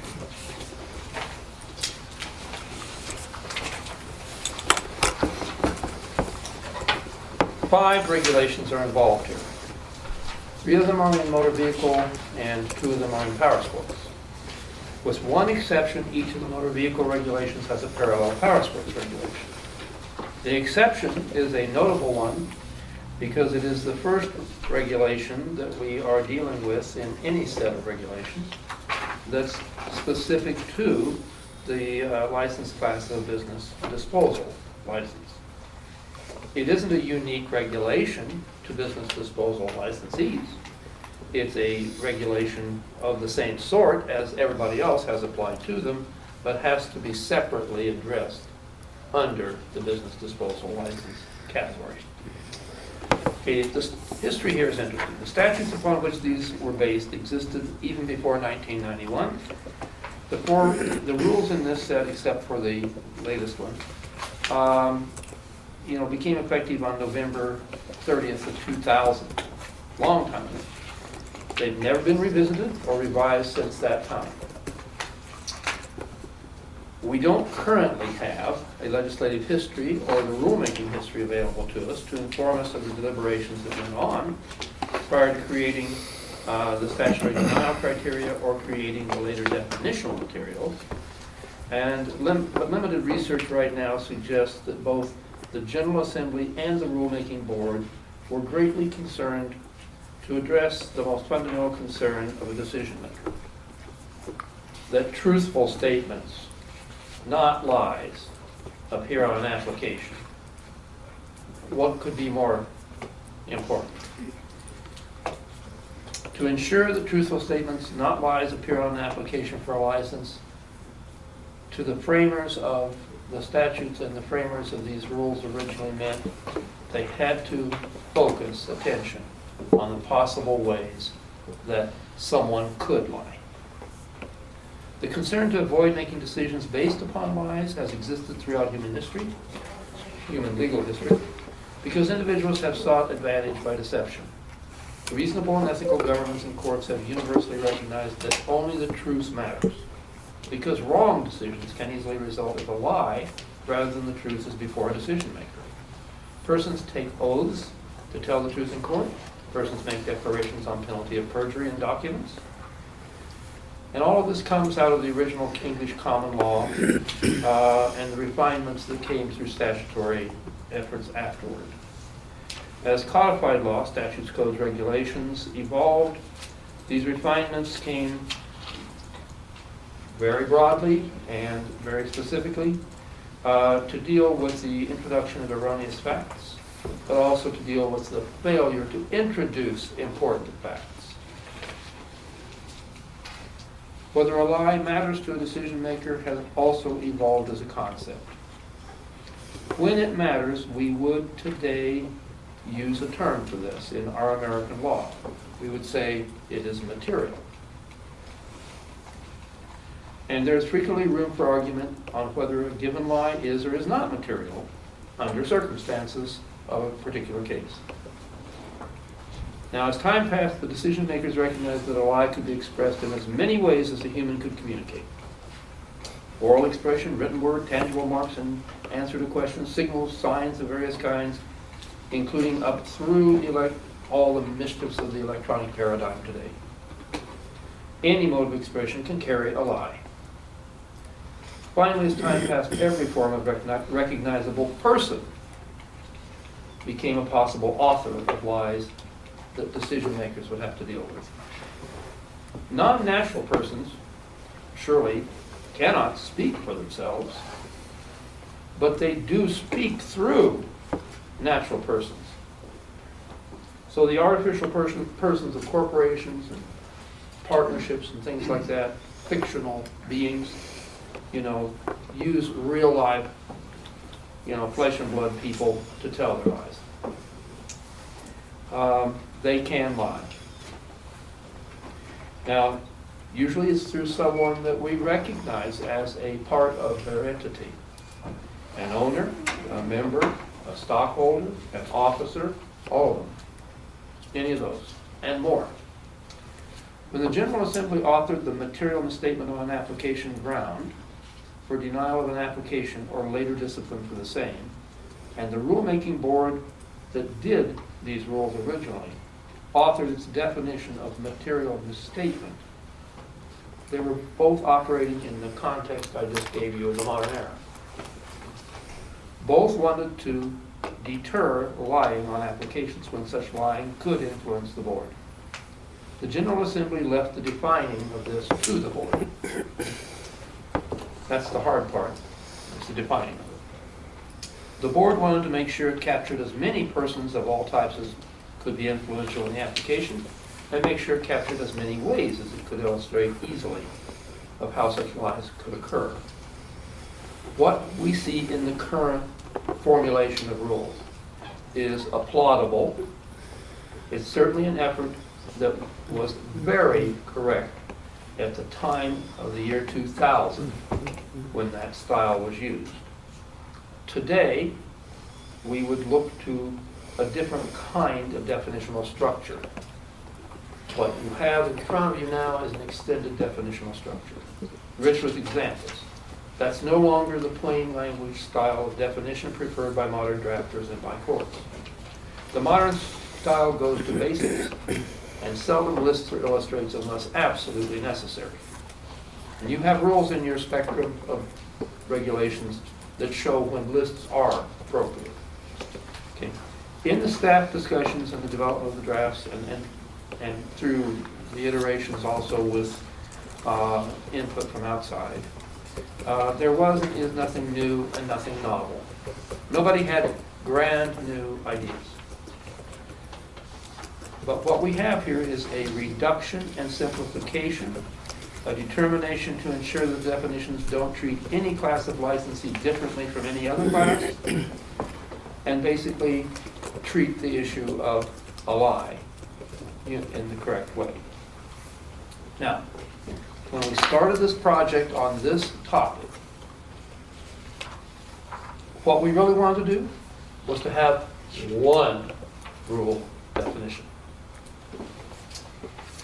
It'd be possible to do that, but not within our statutory scheme, not within the structure we have right now. So we can't hang it anywhere. We can do that later when we go to a topical reordering of all of our regulations. But right now, it's not going to work. So we had to back out to the set of rules that you see before you. And of course, one of those is the brand new one that relates specifically to the business disposal license. Brad?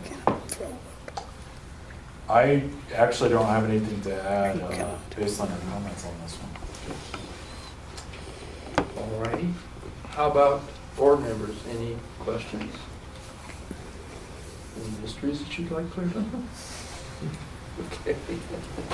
Are there any questions on any of the rules groups that we've talked about, or segments, I apologize? Okay. So it looks like we've covered everything. That's great. So moved. Yeah. It's not that easy. Now the work begins. The division has finished its presentation of the record and division's report, and it is time to hear comments from the public. If anyone in the audience has not signed the attendance record sign-in sheet, please do so now. If anyone who wants to address the board and or to provide additional documents for the board to consider has not filled out the information and signed the public participant's record sign-in sheet, please do so now. Would a division staff member please bring me the public participant's record sign-in sheet? John's on it. I predict there'll be one day. I think only one day. Well, there were Two? So there's two. criminal Well, he TVs left. I've been looking.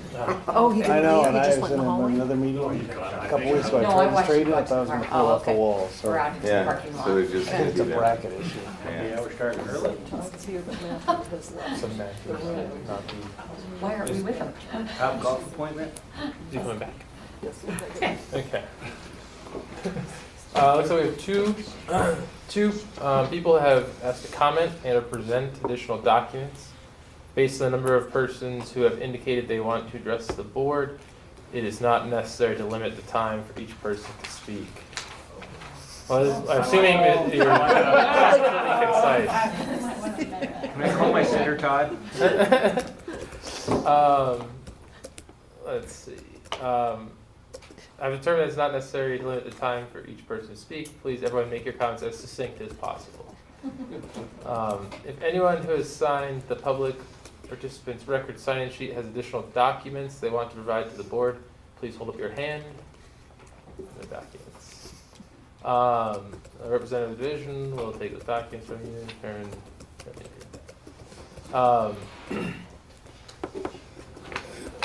see. Okay, so we have no documents, right? Down there. Will you be entering baby pictures into the record? It appears there are no documents anyone wants to add to the record. I haven't seen it. Each person who wants to be heard will be heard in the order of the signatures on the public participants' record sign-in sheet. Therefore, Mr. McConnell, please state your first, or your,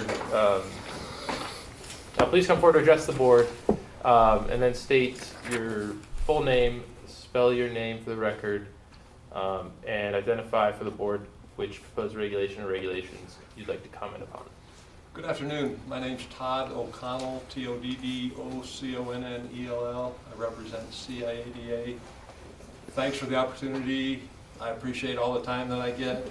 I'm going to address all of the rules. So, CIADA was on the stakeholder meeting and participated, and I'm here to support the draft and the marvelous work that the Auto Industry Division has done in the initial crafting of these rules, and then all the modifications that took place. So CIADA is fully supportive of the documents that you have on hand.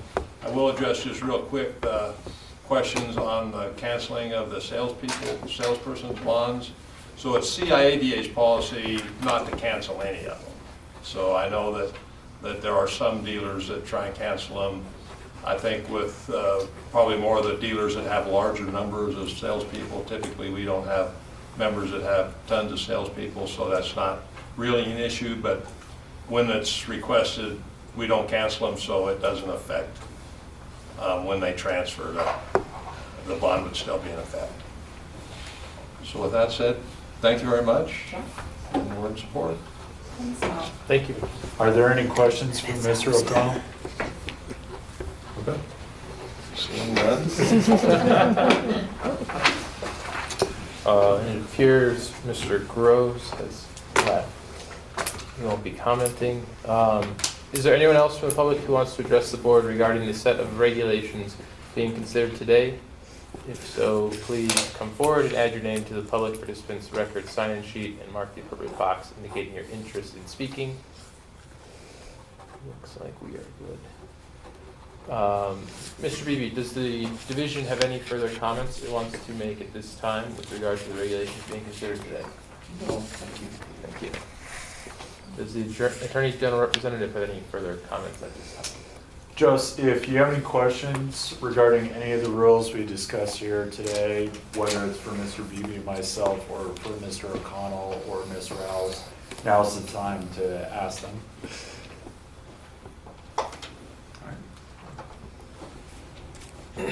We've reached the conclusion of the public comment phase of the rulemaking hearing. I'd like to thank everyone who has participated in the process today and everyone who has otherwise participated in the rulemaking process to date for all of their input and hard work. At this time, I'd like to call for a motion to close the public comment phase of the hearing to consider proposed regulation revisions, proposed deletions, and proposed new regulations related both to 1 CCR 205-1 regarding motor vehicles and 1 CCR 205-2 regarding power sports vehicles. Is there a motion?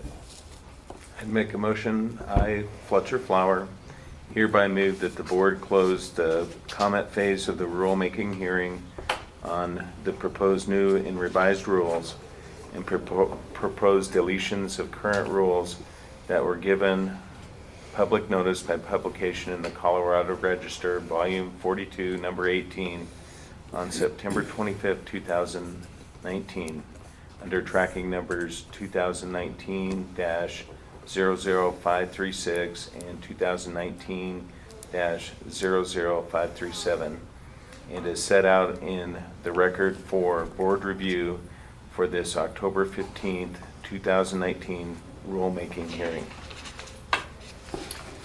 Motion by Mr. Flowers, with a second. Second by Ms. Behrens. Any discussion? All in favor? Passes unanimously. Motion to close the public comment phase of the rulemaking hearing passes. The public comment phase of the rulemaking hearing is now closed. No further comments from the public or the division will be allowed without explicit recognition by the chairman. Continue. The board will now begin the deliberation phase of the rulemaking hearing. The deliberation phase is open to the public, but only board members and the Attorney General representative are permitted to participate. It is important that everyone remain silent during the board's deliberations. If you've not already done so, please turn off your cell phones. The deliberation phase will take place in distinct segments.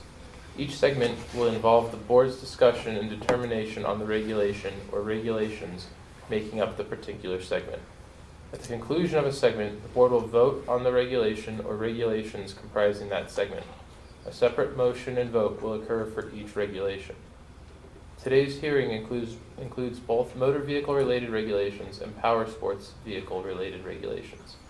Many of these are parallel to one another. Therefore, following the board's tradition to ensure efficient discussion and consistent formulation of language whenever possible, some segments in today's deliberations will combine deliberations on parallel regulations. If a regulation is unique to motor vehicles or to power sports vehicles, it will be the only regulation in a given segment. For ease of reading, the board members have in front of them a compilation packet that includes all of the regulations up for review. The compilation packet is identical to the materials in the record on review, and the segments are set out in the same order. Included in each segment of the compilation packet is A, the current version of each regulation in the packet, B, the red line version showing the changes proposed for each regulation in the packet, and C, the clean version showing how the regulation would look if the proposed changes were all adopted. The board will take some action today on each regulation. The board's options for each regulation include, but are not limited to, the following actions. It may adopt the proposed regulation as presented by the division, or it may adopt the proposed regulation as presented by the division, but with modifications made by the board, or it may continue its deliberations on the regulation until a later date, or it may reject the proposed regulation as presented by the division. If a rejection occurs, the rejection means one of the following according to the circumstances. If the division has presented a new regulation, then the board's rejection of that regulation means that the proposed new regulation does not become a regulation in the board's body of regulations. The division has presented a revision of an existing regulation, or if the division has proposed a deletion, i.e. repeal, of an existing regulation, then the board's rejection of the proposed regulation means that the regulation continues unchanged in its current form as a regulation in the board's body of regulations. Special statutory reference note. Section N in the record for board review displays the entire current LexisNexis annotated version of the statutory scheme of the board. Subsection N.1 contains Part 1 of Article 20 of Title 44 CRS regarding motor vehicles, and subsection N.2 contains Part 4 of Article 40 of Title 44 CRS regarding power sports vehicles. Only those statutes within the board's subject matter jurisdiction are included in this material. Board members are advised that any question of statutory law, regulatory law, or the relationship between those should be addressed to the Attorney General representative, who is present to advise the board on legal matters and to respond to legal questions. Therefore, the deliberations will progress segment by segment as follows. We'll begin with segment A on the topic of ANSI standards, which is 1 CCR 205-2 regulation number 44-20-404 parens 1, parens L, proposed revision. Constantly repetition. Any discussion on the proposed revision? Is that parent L or I? It's L. L, I An L? believe. Yes.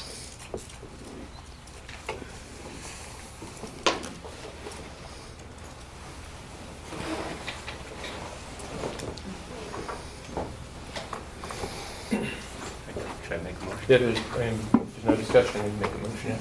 Okay, I, Michael Whithelm, move that the Motor Vehicle Dealer Board adopt proposed regulation 44-20-404, parens 1, parens L, without any modifications and exactly as set out in the record for board review this October 15th, 2019 rulemaking hearing. First by Mr. Woodhelm, second by Ms. Bumgart. Further discussion? All in favor? Passes unanimously. Next we'll move on to segment B, compensation disclosures, which includes 1 CCR 205-1, regulation 44-20-108, parens 1, parens B, a proposed revision, and also 1 CCR 205-2, regulation 44-20-408, parens 1, parens B, a proposed revision. So the board needs to address each of these separately. So if you could first start with the 1 CCR 205-1 regulation 44-20-108 subsection 1B. Thank you, Mr. Jones.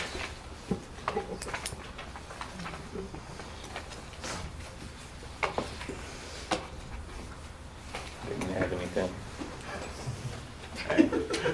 I, Michael Whithelm, move that the Motor Vehicle Dealer Board adopt the proposed regulation number 44-20-108, parens 1, parens B, without any modifications and exactly as set out in the record for board review this October 15th, 2019 rulemaking hearing. First by Mr. Woodhelm, second by Ms. Bumgart. Further discussion? All in favor? That passes unanimously.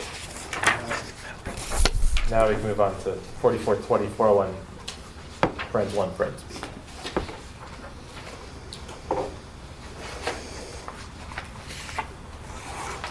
I, Fletcher Flower, move that the Motor Vehicle Dealer Board adopt the proposed regulations 1 CCR 205-2, PS Regulation number 44-20-408, or parens 1, parens B, without any modifications and exactly as set out in record for board review for this October 15th, 2019 rulemaking hearing. First by Mr. Flower, Second. second by Ms. Behrens. Further discussion? All in favor? Passes unanimously. Next, moving on to segment C, issuance, reissue, and posting of licenses. First, we have CCR 205-1, regulation 44-20-110, proposed revision.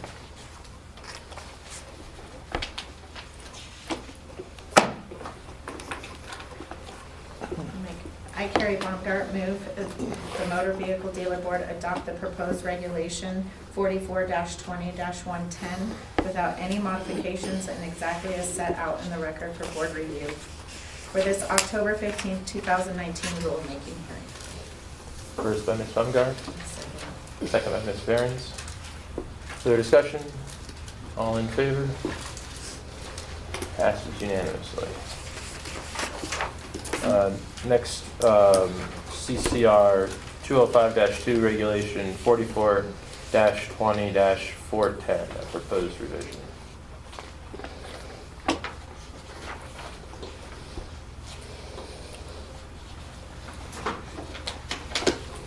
I, Michael Whithelm, move that the Motor Vehicle Dealer Board adopt the proposed regulation number 44-20-410 without any modifications and exactly as set out in the record for board review for this October 15th, 2019 rulemaking hearing. First from Mr. Woodhelm, I'll second. second by Ms. Behrens. Further discussion? All in favor? Passes unanimously. Next one we have is CCR 205-1, regulation number 44-20-121, parens 6, parens F, a proposed deletion.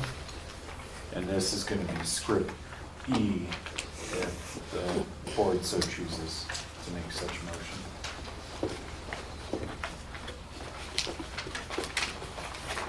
I, Fletcher Flower, move that the Motor Vehicle Dealer Board delete the current regulation number 1 CCR 205-1, regulation number 44-20-121, paren 6, paren F, as set up in the record for the board review for this October 15, 2019 rulemaking hearing.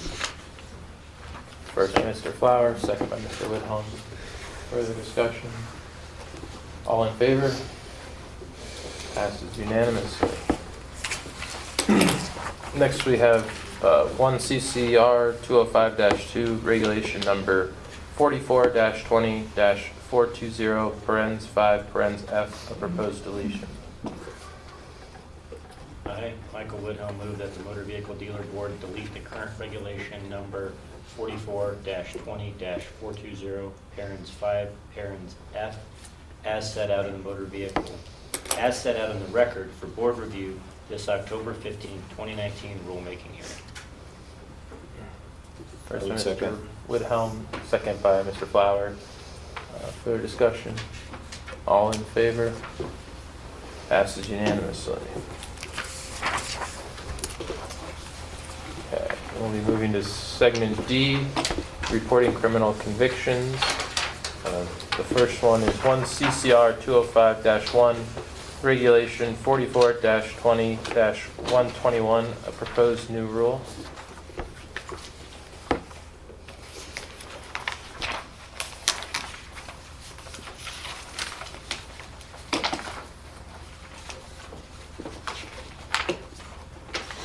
I, Michael Woodhelm, move that the Motor Vehicle Dealer Board adopt the proposed regulation number 44-20-121 without any modifications and exactly as set out in the record for board review for this October 15, 2019 rulemaking hearing. First by Mr. Woodhelm, second by Mr. Flower. Further discussion? All in favor? Passes unanimously. Next, we have 1 CCR 205-2, regulation 44-20-420, which is a proposed new rule. I, Michael Woodhelm, move that the Motor Vehicle Dealer Board adopt the proposed regulation number 44-20-420 without any modifications and exactly as set out in the record for board review for this October 15, 2019 rulemaking hearing. First by Mr. Woodhelm, second by Ms. Baumgart. Further discussion? All in favor? Passes unanimously. Next, we have 1 CCR 205-1, regulation 44-20-121, parens 3, parens C, a proposed deletion. I, Fletcher Flower, move that the Motor Vehicle Dealer Board adopt the proposed regulation. It's a delete. Oh, I got the wrong script. I'll still make a motion. I, Fletcher Flower, move that the Motor Vehicle Dealer Board delete the current regulation number 1 CCR 205-1, regulation number 44-20-121, paren 3, paren C, as set out in the record for board review for this October 15, 2019 rulemaking hearing. First by Mr. Flower, Second. second by Mr. Woodhelm. Further discussion? All in favor? Passes unanimously. Next, we have 1 CCR 205-2 regulation number 44-20-420, parens 3, parens C, proposed deletion. I, Michael Whithelm, move that the Motor Vehicle Dealer Board delete the current regulation number 1 CCR 205-2, Power Sports Regulation number 44-20-420, parens 3, parens C, as set out in the record for board review this October 15th, 2019 rulemaking hearing. First by Mr. Whithelm, Second. second by Mr. Flower. Further discussion? All in favor? Passes unanimously. Next, we have 1 CCR 205-1 regulation 44-20-121, parens 6, parens H, a proposed deletion.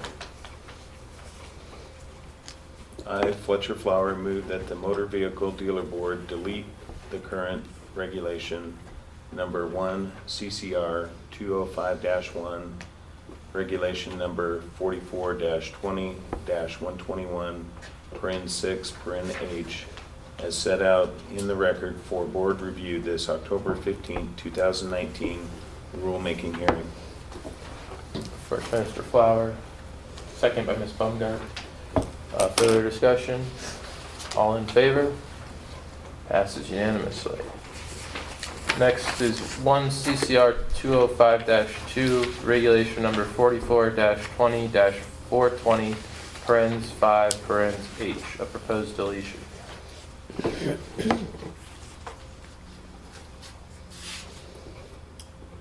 I, Fletcher Flower, move that the Motor Vehicle Dealer Board delete the current regulation number 1 CCR 205-2, regulation number 44-20-420, parens 5, parens H, as set out for record for board review for this October 15th, 2019 rulemaking hearing. Second. First by Mr. Flower, second by Mr. Whithelm. Further discussion? All in favor? Passes unanimously. Next, we'll move on to segment E, material misstatement on an application.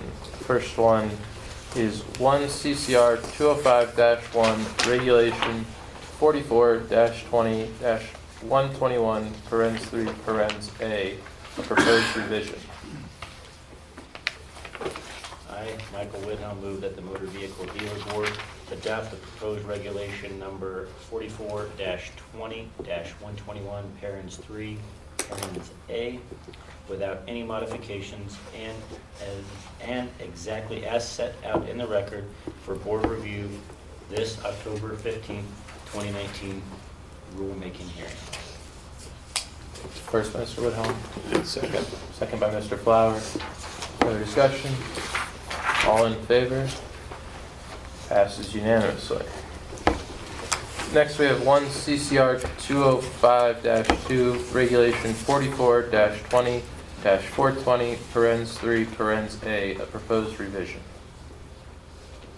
I, Michael Whithelm, move that the Motor Vehicle Dealer Board adopt the proposed regulation number 44-20-420, parens 3, parens A, without any modifications and exactly as set out in the record for board review this October 15th, 2019 rulemaking hearing.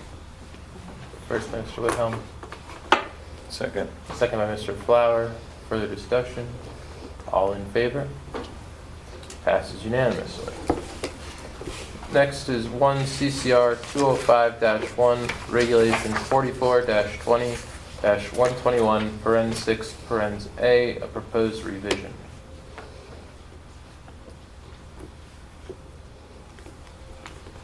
I, Carrie Baumgart, move that the Motor Vehicle Dealer Board adopt the proposed regulation 44-20-121, parens 6, parens A, without any modifications and exactly as set out in the record for board review for this October 15, 2019 rulemaking hearing.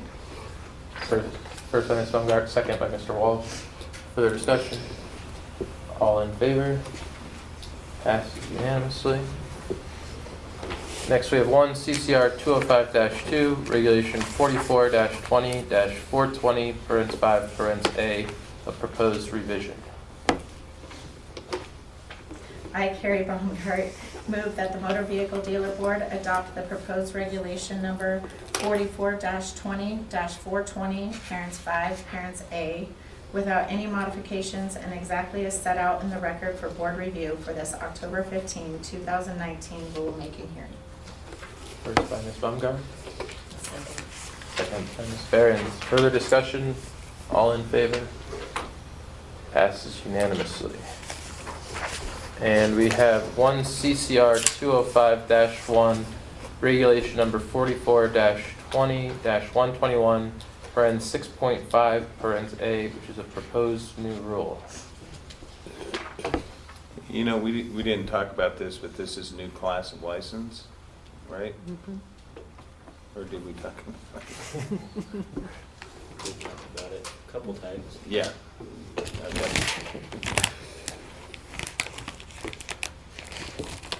Okay.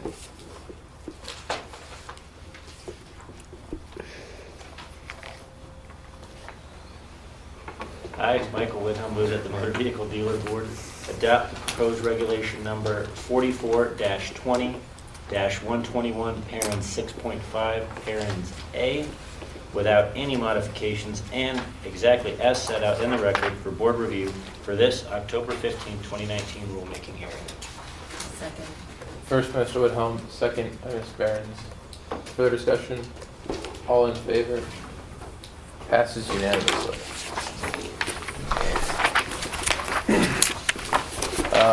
We've reached the conclusion of the entire rulemaking hearing. I'd like to thank the board members and everyone else who has participated in the process today. This time I'd like to call for a motion to close the hearing. I, Michael Whitcomb, hereby move that the board close. Number 3. Number 3. I, Michael Whitcomb, as a member of the Motor Vehicle Dealer Board, pursuant to the authority of the board in Colorado Revised Statutes, Section 4420-104, parens 3, parens A, and 4420-404, parens 1, parens A, to promulgate, amend, and repeal rules pursuant to the provisions and procedures in and arising from Colorado Revised Statutes, Section 24-4103, move that the board close the rulemaking hearing on the proposed new and revised rules and the proposed deletions of current rules that were given public notice by publication in the Colorado Register, Volume 42, Number 18, on September 25th, 2019, under tracking numbers 2019-00536 and 2019-00537, and as set out in the record for board review this October 15,